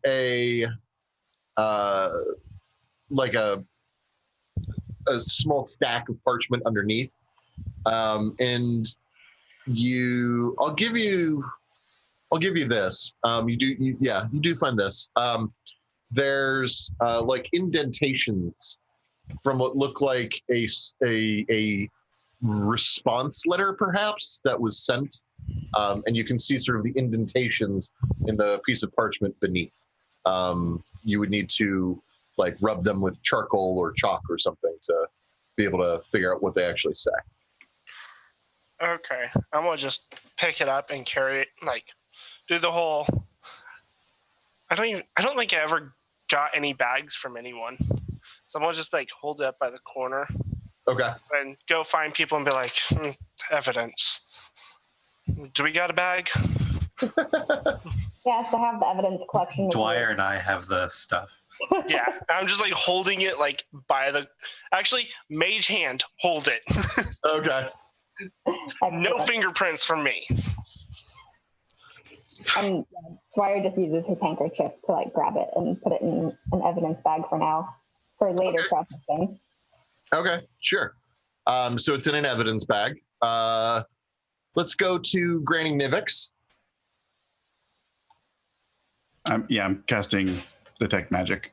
Okay, and then you're just sort of wandering around? Yeah. Okay, cool. You will find in one what looks like a sort of a former student's quarters, underneath an overturned mattress, you will find a wand of stink, and that has 2 charges. One charge may be refreshed each day, and if it is ever fully depleted, then there is a certain percent chance that it'll just dissolve. It does not require attunement. And that's pretty much it on the student level. Where else are you headed? Are you are you going literally everywhere? Because you're going to need to recast it. Yeah, and I can recast it, but I figure I would follow Enfield until I got bored. Okay. Enfield's going at not the fastest pace ever. It's thunk, thunk, thunk, knock, knock, knock, wait. How big are the rooms that Enfield's going into? So each room is about a 10 by 10. Okay, so I'm going to lean on one side of the hallway and run down the hallway. When I reach the end, I'll go to the other side of the hallway and run down the hallway. Okay. Then you will also find something down the hall and across from where Enfield currently is.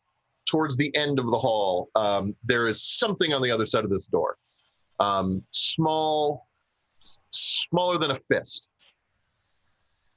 I'm going to knock on the door. No one responds. I'm going to look back and Enfield's all the way back there. I'm going to take out my scimitar and swing back like I'm going to hit it, and then gently try the doorknob. The door opens. Oh, damn it. Put the scimitar away and go in. You're looking around, and it's kind of hard to find. It's in a desk drawer, which takes you a minute to realize, because initially it's like up, no, down, no. Oh, it's cold, hot, cold, okay, hot. Yeah. And what you find is an enchanted coin. An Arcana check, and I should have made you do one for the Wand of Stink, but that's fine. An Arcana check is required to determine what it is.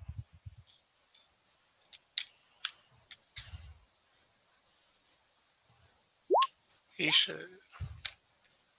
Nice. Okay. This is an enchanted wand of heads.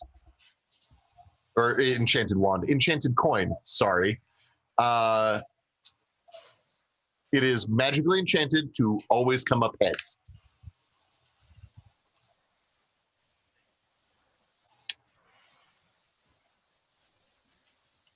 Yep. I am so going to use that. That is what you find in the student quarters. That'll be my decision maker when I really want to do something.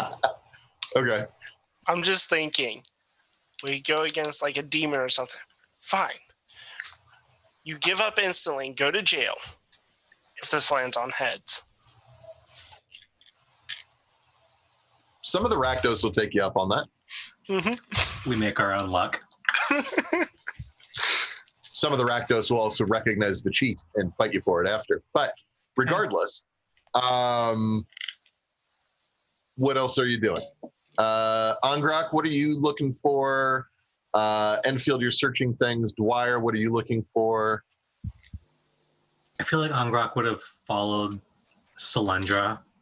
Okay. Just to make sure that she doesn't get possessed by anything else. Okay. And Angrak sees Solyndra looking around M's room and would also like to look around for anything unusual.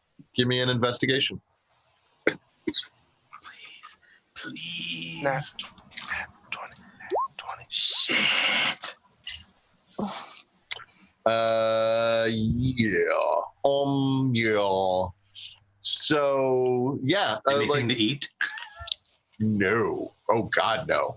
Is there a few squished bugs on the ground? Yes, there are squished bugs. As you're around, like everything Solyndra checks are like, oh, yeah, that's a good idea. Oh, that's an even better idea. Oh, I was just going to think of that too. All right. Like Solyndra just seems to be like one step ahead of you the entire time. Staring at the bug like, Huh. Leg slightly twitches a little. Yeah. Dwyer? So I would primarily be concerned with any evidence of other people living here. So I guess primarily in the residential section. We'd be pretty concerned that we're not seeing the children, because it's not just from Auntie M's report that there were children here. Like, we also know from outside sources that there were supposed to be children here. And so that's definitely his main focus right now. Okay. So give me an investigation check.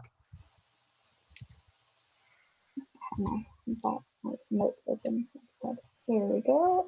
Actually, what's your passive? I'm sorry. What's your passive perception? Oh, 10. My wisdom is nothing. Eek. Okay. And with that investigation, double eek. Yeah, you're just not finding any really good signs of anything right now. It's our first day. Yeah, exactly. You're looking around.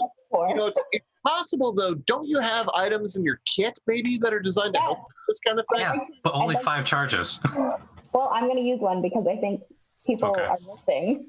And by the way, the charges, it's not like magical charges. When I say charges, it's like it's got 5 uses effectively, because certain of the items are expendable upon use.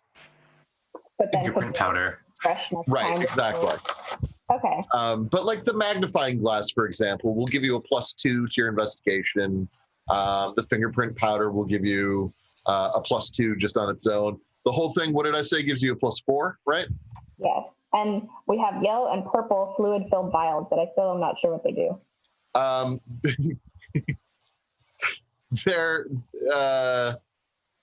Their purpose is clearly indicated on a like a little index flashcard next to them. You pull it out and it says, magical violence indicator. Place. Is it luminol? Sort of. Place suspected item used in violence in, what did I say? They're red and purple? Yellow and purple. Yellow and purple. In yellow container. Add contents of purple container. Shake vigorously. Expel.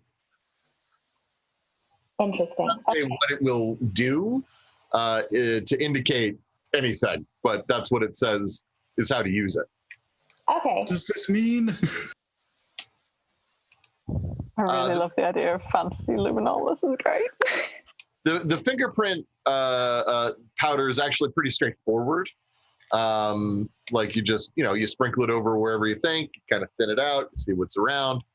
And then the magnifying glass is a magnifying glass. It's just there to make small stuff look bigger.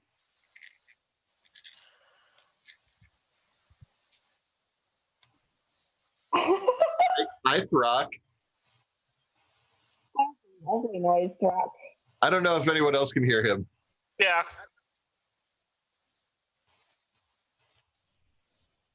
Okay.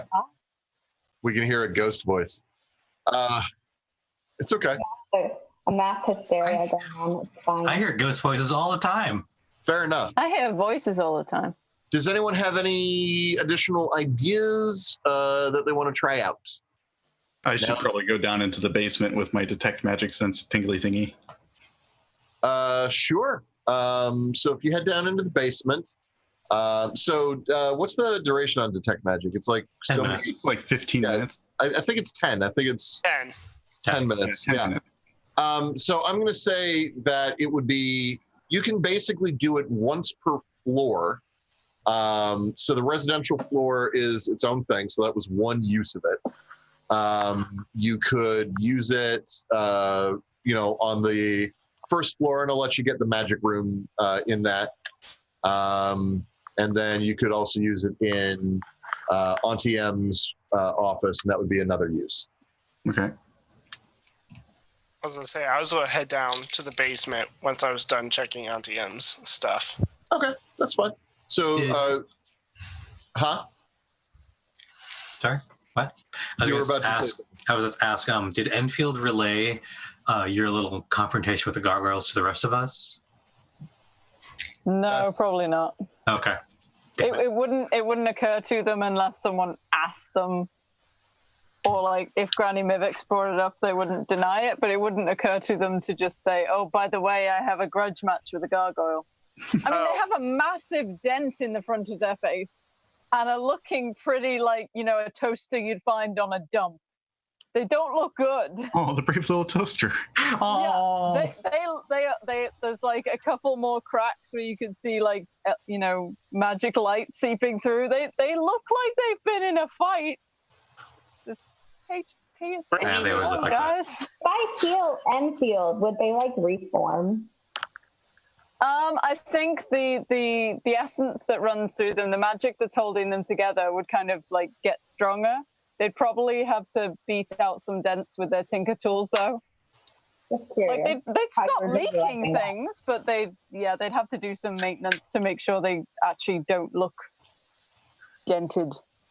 Rewinding, okay, before you go off exploring and knocking on doors, I think we would have noticed that Enfield looks a little banged up and like, just look, give you a little cure wounds.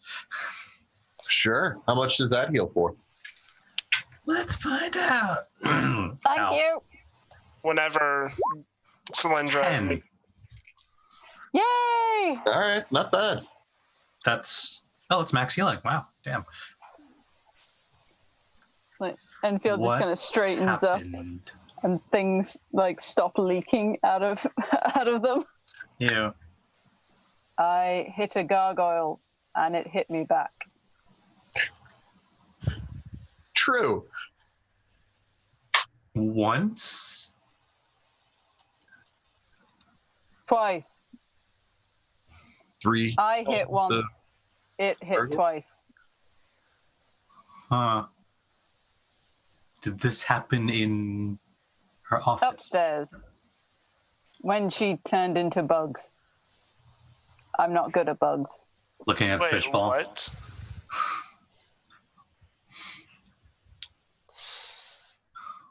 We should talk to the gargoyles. They would have seen if there's anyone here. Okay. Starts walking upstairs. Those would be the gargoyles that fled the scene. Yep. Do they go back to their roost, or are they just gone? No one knows. I'm gonna go look. Yep. I'm gonna go look. We're gonna look out, be like, gargoyles. Yeah, the gargoyles are back in their spots. Granny, let's go with you first. Okay. So you're in the basement. What seems magical? The wall. Yeah, the shiny wall. That's definitely magical. Let me see. What else is magical down there? The pedestal definitely has some magic. Mostly where there's like writing. There's some writing in spots. And then there are some other magical things around. Like you're getting a sort of a vague aura off of the crystal ball with like a charred line through it. But it looks like it's more residual than active. Yeah, that's most of it. Can I determine the school of magic on the pedestal and on the glowy wall? Yes. You can. Yep. And I think you just get that. I don't think you have to make an account. Okay, so I don't want to get the words wrong, but I know I'm gonna. So the pedestal is the movement, the pedestal is an enchantment. There we go. The wall is the movement and teleportation related school. Conjuration? Yeah, I don't remember. Hang on. I thought it was abjuration, actually. Might be I mean, whichever one has. Honest to God, I've forgotten. Hang on. I'm just going on process of elimination in my head, like, it's not that, it's not that. It's not necromancy. No, I hope I think it's not. conjuration, because teleport is a conjuration spell. Yeah. Transportation of Okay. objects Yeah. and creatures. Yep. Okay. So the wall is conjuration. And I'm not getting anything from the crystal ball. So like I said, you're getting like residual, like there's residue, right? Like it seems like it used to be magical and is sort of like leaking off bits of magic. But there's not enough there for you to get a school out of it, just because there's nothing like active right now. It's just like this thing used to contain a lot of magical energy. I'm going to pick up the crystal ball and go, this requires more forensics. And I'm going to lick the science. Sure. Okay. Yeah. So I appreciate that you watch the water jet guys on YouTube. I'm assuming that you do. No. Really? Okay. There are these guys on YouTube. They have it's like a however many thousand psi water jet that can cut metal, and so they will often like cut random things with it, and then one of the guys will lick it afterwards and determine whether or not it tastes like science or something. So sorry, that just matched up really well, but I knew what you were talking about. I just know way too many geologists. okay, fair enough. Yeah. You got to check if it's porous. It's the best way. And whether or not it's salt. It might be salt. How do you know if it's salt if it's not salty? And also bone, because bone will stick. Anywho, so you lick it. It tastes like, it tastes like, really finely polished quartz crystal. I'm going to start to put it in my bag and then stop myself and turn around and like find something that looks like somebody else is responsible. Is this the time I come in whenever I see Yeah. Raining Mimics? Yeah, It's like picked up the crystal ball and starts like, wait. Like,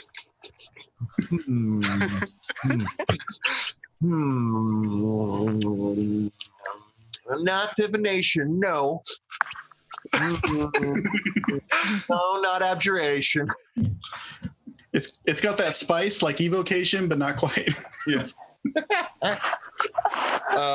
Does necromancy have either a refreshing?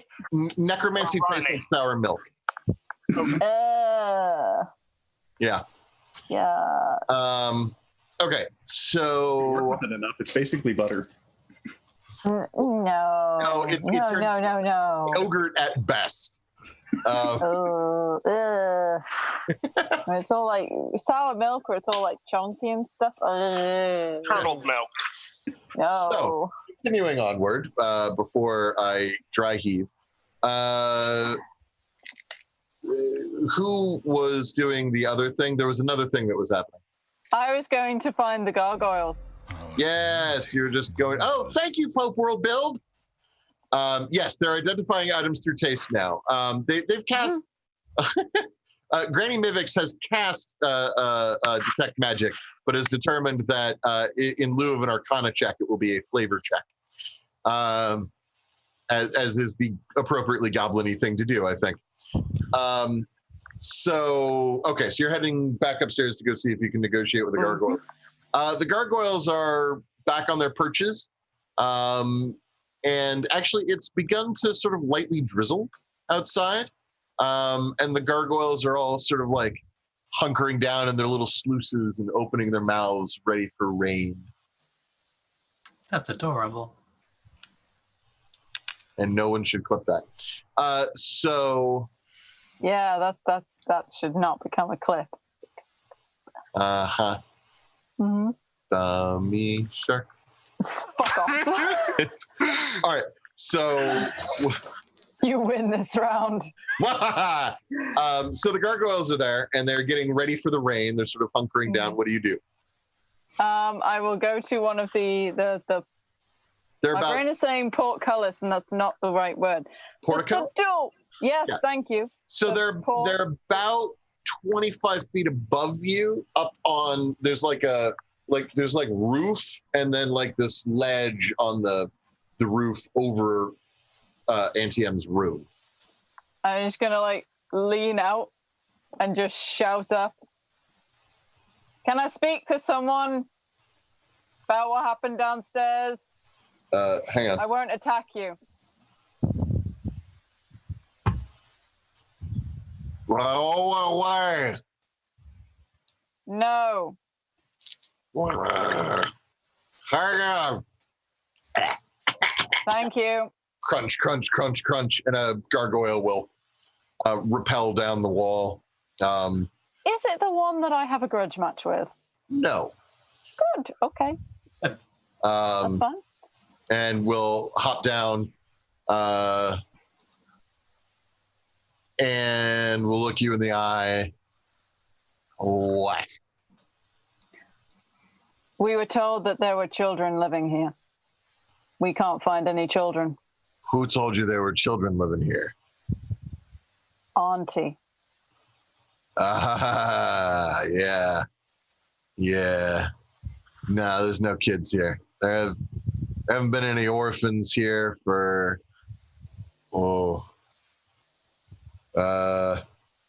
when's the last time it snowed in the city? Would I know that? The city's planet-wide. It had to be snowing somewhere. You're like 2 years old. So Yeah, I'm like 2 years old. no, it hasn't snowed in the city since you've been around. Since I've been around, how long then? Well, you don't know. You're not there. Yeah. Or are you there? Are you there? Oh, because I asked about the gargoyles. Oh, yeah. Okay, so you're there. That's totally fine. So, Angrak, you are how old? Like, what I wrote down, like 33, 30, something like that? Yeah. About 15 years ago.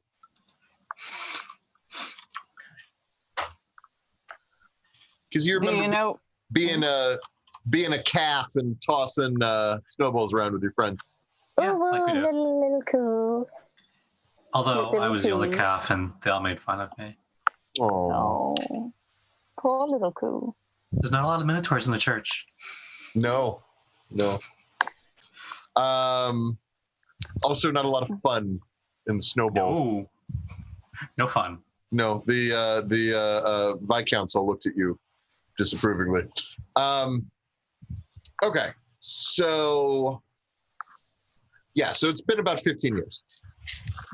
So the gargoyle is looking at you. Do you know what happened here? What do you mean, what happened here? There's a dead body downstairs. Oh.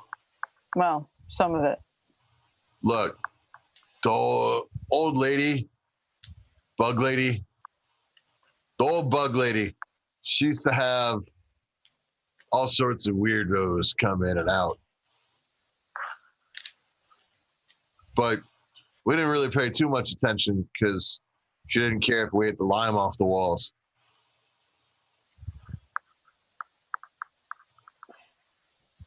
And just looking at Angrak like, well, I've exhausted all avenues of my interrogation. Isn't this an academy then? Yeah, it used to be.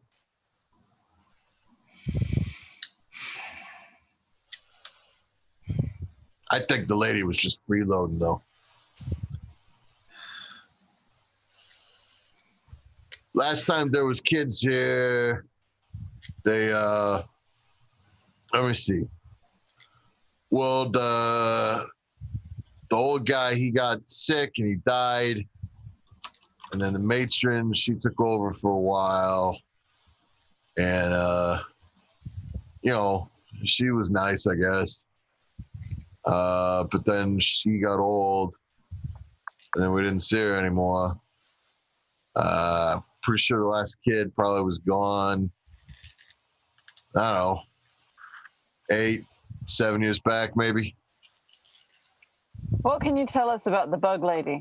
Also, why is she bugs? Oh, I don't know about that. Look, me and the boys, we're sort of come with the place. You know what I mean? We're grandfathered in, right? So they sell to new owners, whatever they want to do. We're just here. So, as long as they don't try to shoo us off of a perch, everything is fine. So The Is It League used to own this building, did they not? yeah, the Is It owned it. The Orzhov before them. I think it started as a Celestia building, actually. They had a garden, I remember, when it was new. The whole first floor was like a greenhouse.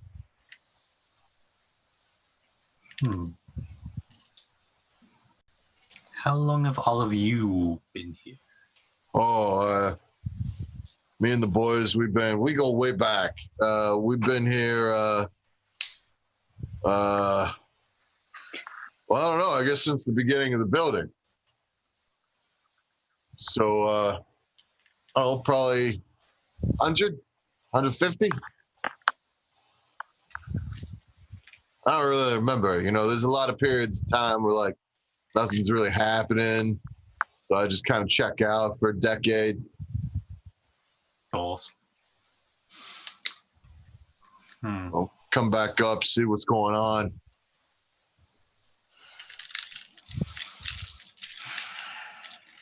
So, we good? You need more? If you can think of anything else that would help in our investigation, now would be the time to say.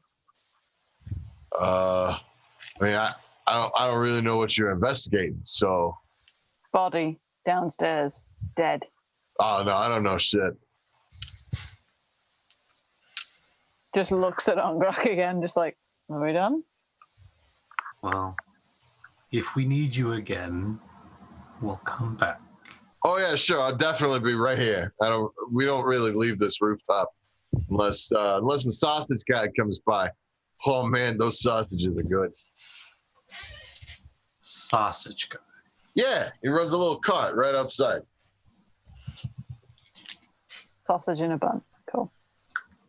We look down. Do we see the sausage cart down there? No, not at the moment. Not today.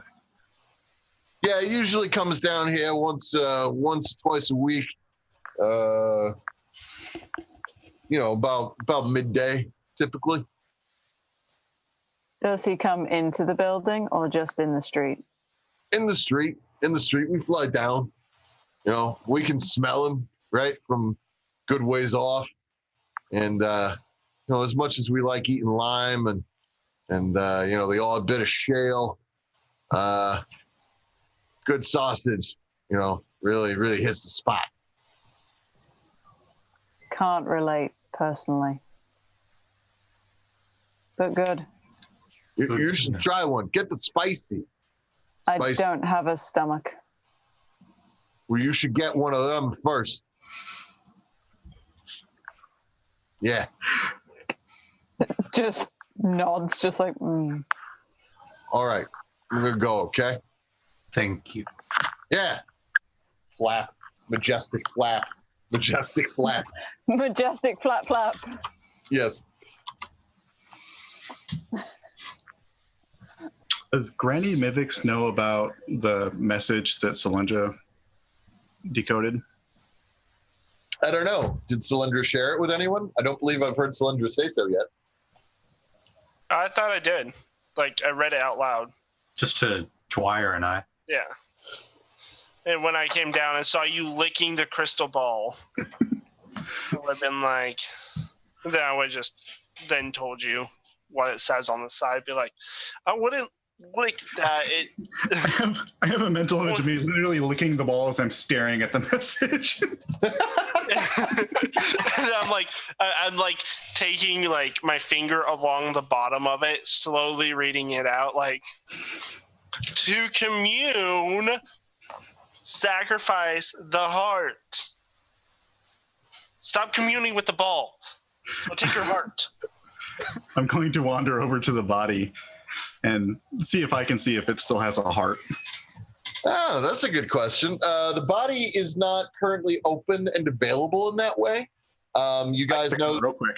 You got to take it on a date first. So you certainly could do that. The other option is to take it back to the Coroner? Well, to your I forgot the word now. Precinct.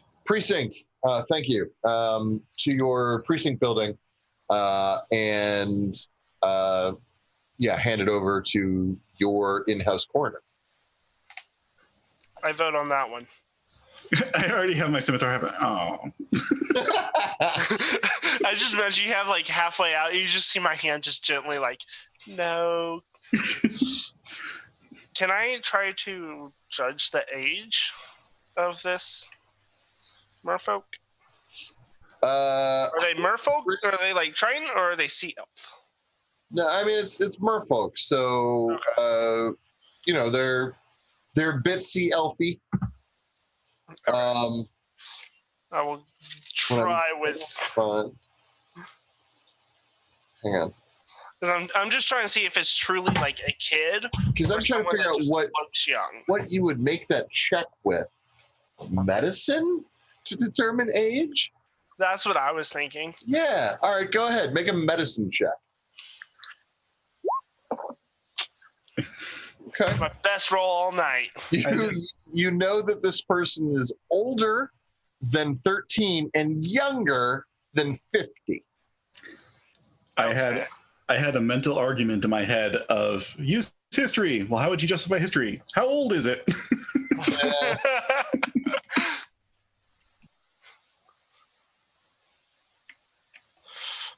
Okay. And then I will look at it, go, well, could be a kid still. Could be. We can ask her when we get back. Yeah. One last thing I just want to do that's probably dumb. I'm going to check like my arms and the arms of the person that is dead for any like sign of possession, or if it left any like permanent. Oh, okay. Like scarring or anything? Scarring, like if there's like darker veins or something, that would presumably be like, oh shit, he was possessed as well. You're not seeing anything on you, nor are you seeing anything particularly like telltale on the body. Okay. If you would like to cut it open and go for a proper medical exam, you can try to do that here. I haven't been trained with that, so I'll let you get like 3/4 of the way and be like, not this time. Sorry. Okay. I'm going to try and pick up the body. It is heavy. The strongest and most medically trained people have left that room already. Yeah. No, that's the problem. I'm going to try and lift it. It is not light. Go ahead, give me a strength check. Whatever. You might luck out. No reason not to find out. Let's see. I think you're gonna make it. How much do you weigh? Good question. Oh, it doesn't tell me that. That's dumb. This is why I have D&D Beyond, because I also update everything there. I weigh. Okay, I forgot to roll that apparently. Okay, well, What did I say? But you're a half elf? Yeah, it's.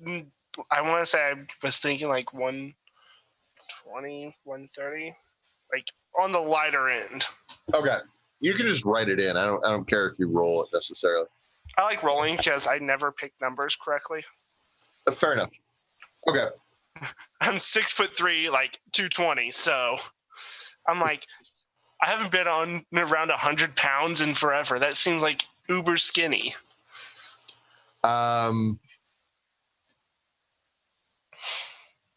You're almost a Winklevoss twin. Sorry, just the line from The Social Network. I'm 6'4" and 220, and there's two of me. Ugh. Anyway, what? Okay. Enfield was mouthing something. 220? Yeah, sorry, 220 is a lot to me. I was like, what? Like pounds? Yeah.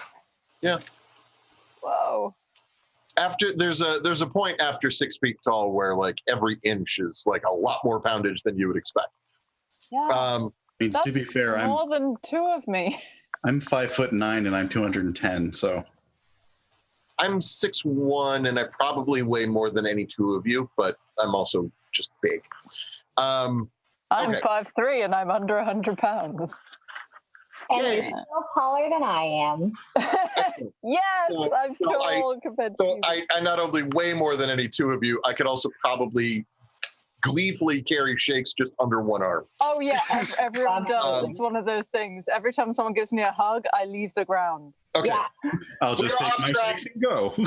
Sorry. All right. Back. Focus. So yeah, you're not really finding it's just there's just not that much here right now for you to locate. As far as taking the body, you're not going to be able to carry it. Like you're just not. You would need a natural 20, and then 5 minutes later you'd need it again. I'm gonna do that whole no, out my back. Yeah, Okay. You and any one other person could probably manage it. You could just wait for Enfield, who can almost certainly manage it. Yeah, I was gonna go check for Enfield or any of our actually strong people and not our Dex people down here. Yeah. Be like, hey, we should probably get going with the body. Dwyer, where are you? Present. Be like, help me with the body. If you get dirty, I'll clean you up. We need to get out of here. There's no blood. You're not going to get dirty. Yeah. Okay. So are we wrapping up at this location?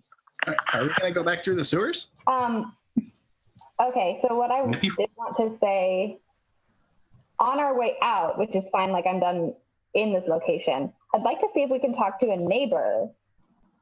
I mean, I know you had the conversation with the gargoyles, but I thought that we had been told that children had been seen there. Maybe that was just Auntie M's account of it. I'm pretty sure that was just hers. Okay, You were originally told that it was taking place at a school of some kind, but you weren't told anything beyond that. Okay, fair. No, that's fine then. We assumed there would be children with the academy. Yeah, also I thought children reported it. Or did she report it? She said that 2 students. She doesn't remember which. To her and encouraged her to report the crime. So she reported it to the precinct. Yeah.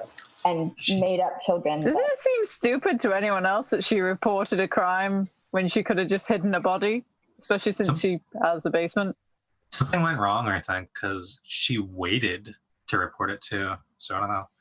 Yeah. But I mean, she could have just put the hand in the basement and no one would have known.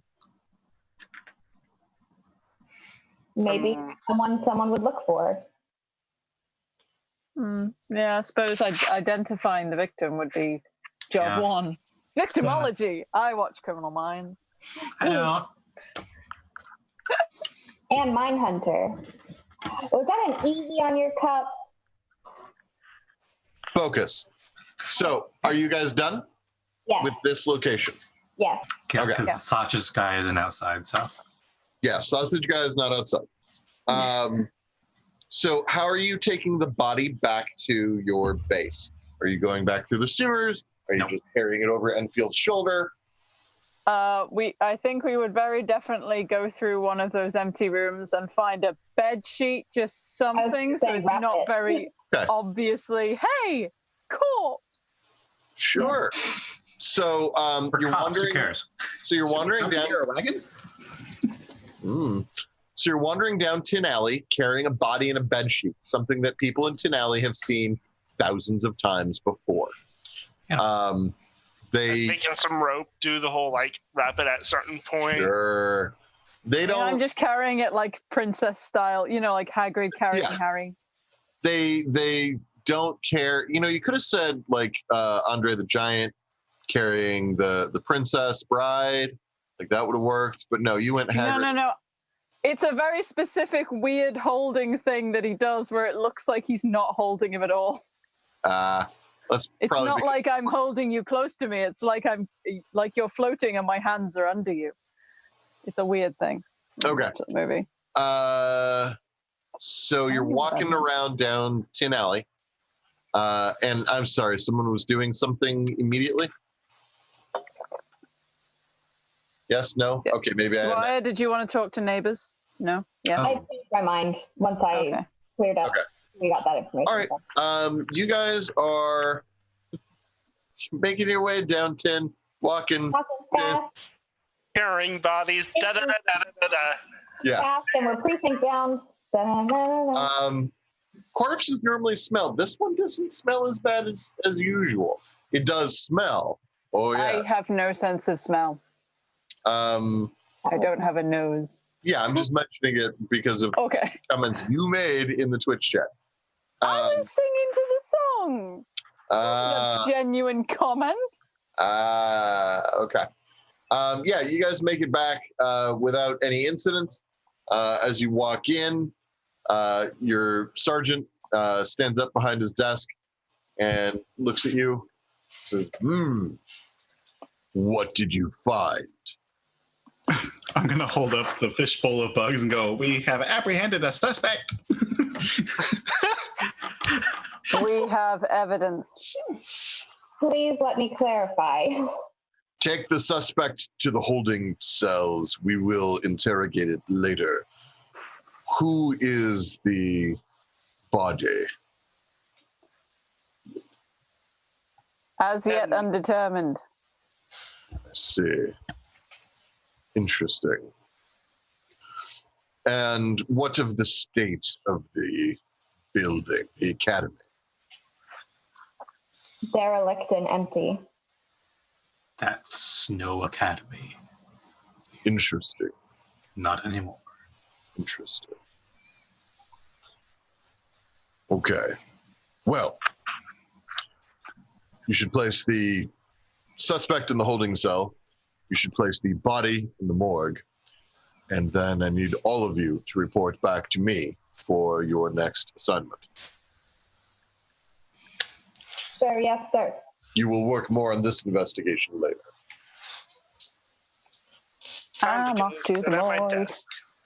I'm going to follow because I think I still have the merfolk arm in a bag.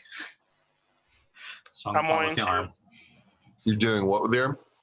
I'm following Enfield. Okay. I'm going to, before he goes too far, I'm going to get the, what is it called? Return letter. And get some charcoal and actually work on that now that I have a desk to work at, and there's more likely to be charcoal here. Yeah, there's charcoal and chalk here, either one. So. Okay, and then let's see. Okay, so you take the body to the morgue. The coroner, as you walk in, or sorry, the medical examiner, as you walk in, looks at you and says, another cold fish. All right, put him on a slab. Does he say this while it's still like wrapped up? It's wrapped up. Yeah. I'll just put the arm down next to where it should go. I just put it on the slab. What do you want me to do with this? We need to figure out who this is. And if there's vampires involved. Okay. And double check to see if the heart is still there. Okay. All right. Check back in 24 hours. I'll have something for you then. Thank you. Of course. Oh my God. John Rowe. No. I don't understand the No. Row. It's Oh, okay. No, I got it. John Rowe. No. Okay. that was pretty good. I like that one. And then Solyndra. Give me a dexterity check. Unless you have, hang on, actually, because there are skills that might make this better.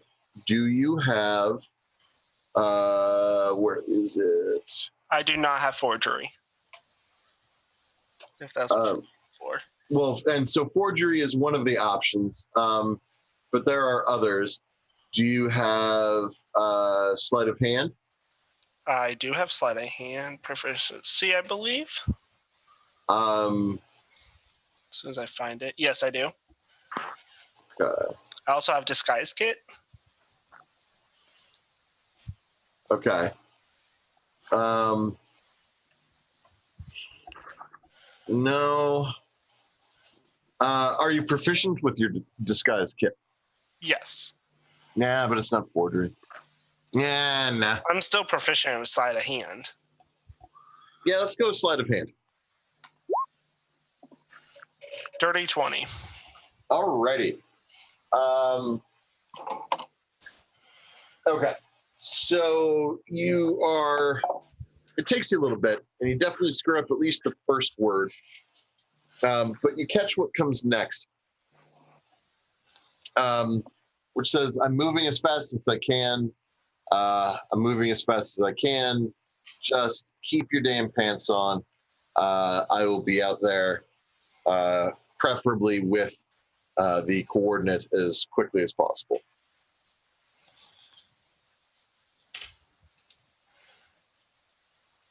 I know I'm not there, but I guess out of character, is it signed? Yeah, EM. Okay. I figured, but. Okay, so coordinate. Is there any coordinate from what I can see on here? Is it missing a section? The way they're using the word coordinate sounds more like they're talking about something that is a coordinate, not a coordinate location. Okay.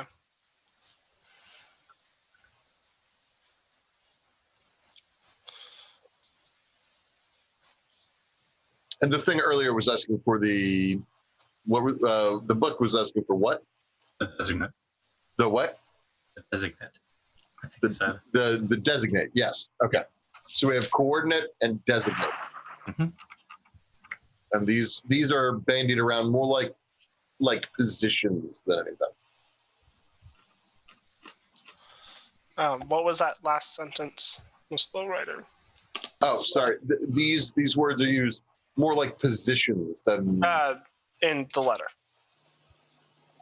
Oh, I'm moving as fast as I can. The coordinates. Oh man, what did I say? I hope to get there with the coordinate. Yes. Yeah. I paraphrased, but. Yeah. Yeah, I've got get there with coordinate ASAP. Okay. Yeah. I hope to get there as soon as possible, and hopefully with the coordinate. Okay. We all have a rough approximation what this letter says, and we're good. I take notes shorthand. I can't do that. It drives me insane because I forget a lot. Who else is doing investigating bits back at the base? Okay, Dwyer. Well, so I guess what I originally thought is that I had the letter, but I still had collected like blood and tissue samples and whatnot, which we kind of already have established that we're pretty sure we know how this person died. But do we have any sort of way to identify this person based on tissue samples? You don't know. Like, according to your training, the coroner is supposed to be able to find some way to do that. Okay. Then Cast identify on the person. Perhaps more like commune with dead or something. Who were you? None of your business. I'm dead now. Fuck off. I I was sleeping. 5 more minutes. Which is what I would say. BT Dub's like, no, I don't want to tell you. Fuck off. I don't care if I have unfinished business. It's finished now. Let me sleep. Yeah. You know what finished it? My death. Well, then I guess my next thought would be that Dwyer would sit down and immediately start writing out the report and making copies of his notes for each of the investigators. Your sergeant will walk over and loom over you as you're completing the paperwork, and will point out corrections in multiple spots. It's nothing major, but he'll be like, that should be capitalized. You need a verb in there. And he would teacher, everyone. And implement it. Fewer adjectives, just the facts. English teacher alert. Yep. This is why Cylindra does not do the reports. You split an infinitive there. Do we? No, he's not that picky. Emily sighting. We use the Oxford comma here. We do, goddammit. Yes, we do. Okay. Do we have enough time to do an interrogation? No. With a jar? I am using my Tinker's tools to beat the dents out of my face, by the way. Okay, that's fine. There are a couple taking the faceplate off and tapping it out. But as you are sort of puttering about, the lot of you, a steam-powered whistle blows in the main office area. You know that this is the sign to summon you to the surgeon's desk. Oh. Dwyer and go over. Faceplate in one over. hand and tiny hammer in the other. Scimitar halfway. Damn it! Again! All right. We've just been given word that there is an emergency situation. It is happening. Hang on. I don't want to get the place wrong because that is embarrassing. The lake where Loch Ness Monster is? Okay. Hang on. There is an emergency happening over in Sunhope. Looks like some kind of shark, crab, fish hybrid. Fucker we found in the sewers, isn't it? Terrorizing the forest and its inhabitants. Consequences. This is what we get for skating by with the password trace. I'm going to issue you 2 of the department's newest communication device. I need the 2 most responsible of you. I point at Angrak. I just look over at Dwyer. I'm still raising my hand. Like, right, I'll be like, I'll take one. Granny, Cylindra. These are teleboxes. With them, you are able to communicate with us at a distance. They function as far as we've ever tested them. Although the further away you are, the more likely, of course, it is to run into interference of some kind. You are to head over to Sunhome, assess the situation, and protect the villagers there as necessary. Do you understand? Yes, sir. Good. All right. Well, best you get on. I want to do the whole roguey thing of dash out the door. Okay. I want to just use everything I can to get there as fast as I can. Okay. That's where we're going to leave it for today. Suddenly regretting using all of that detect magic. Like 2 miles away. You're just run straight there. I have 1 spell slot left. Yeah. Oh. Hey, same. It'll be fine. All righty. I have a few. Whatever. So... Did that count as a short rest? Yeah. Okay, then I get my wild shape back at Okay. least. Yeah. Yeah, that was definitely a short rest. So first off, I would like to thank all of the people who joined or followed or gifted or bidded during today's game. And also, frankly, everyone who was chatting and everyone who was just here. Thank you so much. Yes. Muppets. Don't stop it. Stop it. Actually, what you're about to deal with is shark dough crap. Anyway. I'm going to get you back for this. I don't know how. I don't know when, but I will come for you. The British are coming, okay? I will get you back. Well, I'm glad I did my job that well then, huh? Because the British are... Anyway. Bloody colonials. Also, don't tell Portia. So... I'm messaging her right now. Oh my goodness. I'm sending it to her. I would like to thank the people. We would like to thank the people, and we thank the people who followed, subbed, hosted, or rated. But also, I would like to remind everyone that we have a Discord that is awesome, and if you're not already on it, you should be. So our Discord be reached there. I was doing the thingies, and our Patreon, if you would like to help support the channel, can be reached there. And we also have, hang on, is the Patreon the thing? Oh, yes. And please, go check out our various sponsors, Roll20, Tabletop Loot, So Nerdware, and Devin Rue. Roll20 is what powers us. Tabletop Loot is what fuels our many rolly, clicky, clacky thingies. So Nerdware is what clothes us from time to time. And Devin Rue is what maps us. Shows us the way. Yes. Aw, that's much nicer. As well, what is coming up next on Welcome to the Party is I have lost my schedule. What is coming up next on Welcome to the Party? The one shot. Side quest. Oh, yes, it is Side Quests. A series of sweet one shots. And this one is apparently Mr. Throckmorton running 7P.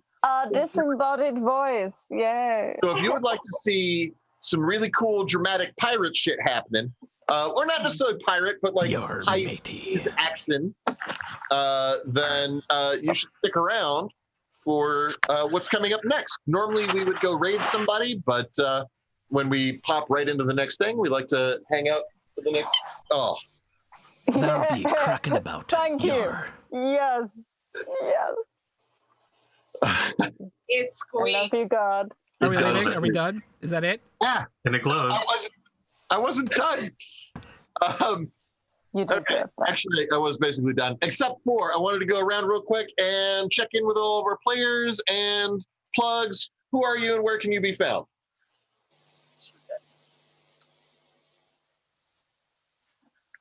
I guess I'll go. Starting with my name's Nav. You can normally find me on. You can normally find me on Discord, on Twitch a lot, or on Steam, whichever you guys prefer. Next. Shake. Oh, hello. I am Shakes, also known as Shakespeare. You can find me on the Twitters and Instagram at Shakespeare. It's the same handle everywhere. You can also find me on Hollow Tales channel. Just before this game, I'm playing a Saltmarsh game over there every Monday night. On Tuesdays, you can find me on Penfly Inc.'s channel. We're on hiatus this week, but we'll be back next week playing a Waterdeep game. And you can find me on Encounter Roleplay on Thursday playing Unhallowed Metropolis for all your neo-Victorian zombie killer needs. Oh dear, that sounds terrifying. It is going to be so great. No, don't zombie me. No. I don't know the player's name yet, but Granny Mivix. Rain Dust. Rain Dust, right. Rain of all the things. He knows the thing and the thing. Yes, you. I am Rain Hayes. You can find me on Twitter at Rain Ghost, surrounded by X's, and you can also find me on Dungeon Masters Guild, where I just released a $4 product called Scions of Ravnica that offers 10 new subclasses for each guild. You can also find me here Sundays playing Legend of the Five Rings, Fridays playing Masks, and in about a half an hour playing side quests with Rock. Woo, cool. Moves. You can find me primarily on Twitter. Yeah. My name's right there, right? Okay. Yeah, I'm there on Twitter. This is the only game that I'm playing right now because I want to put my everything into it. Oh, that's so cool. I'm not playing any game right now, so I just get to bug the heck out of all of you. Even better. Never bugged me a day in your life. Because you're going off. We need a game with God. We do. Yeah, We were promised a box and we didn't get it. Yeah, we wanted a God box. They're so pretty things. So I know, and it's really nice. But they're not as pretty as you. This is factual. But QB, where can people find you? Hi, I'm Qubit. You can find me primarily on Twitter. My handle is the one linked on the screen, at Queeby. On Discord, I believe I'm Qubit. On Twitch, I'm Qbitty. I've streamed a couple of things, but this is my only role-playing slot. So you get all of my weirdness concentrated into this one game. You're welcome. Hey! Did you see the pawing? Yes, I saw some of it. Also, yes, all over. Say hello now. So I assume that all went smoothly, and I am ZX, ZedXZedXZ on Twitter. I am in 3 games right now. I'm running this one, obviously, on Mondays, 9 p.m. Eastern.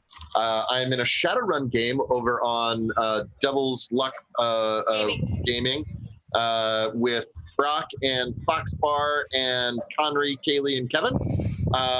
And that game is pretty sweet. Oh, God damn it. We have Best Class back.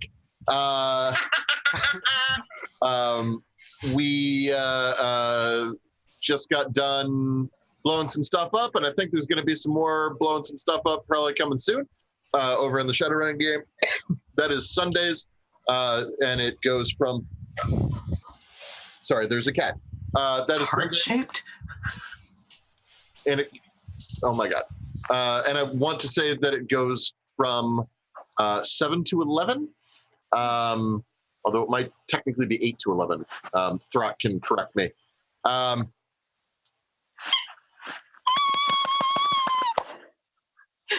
Shadowrun goes from when to when? 8 to 11 or 11:30, whatever we feel like. Okay, 8 to 11. Okay.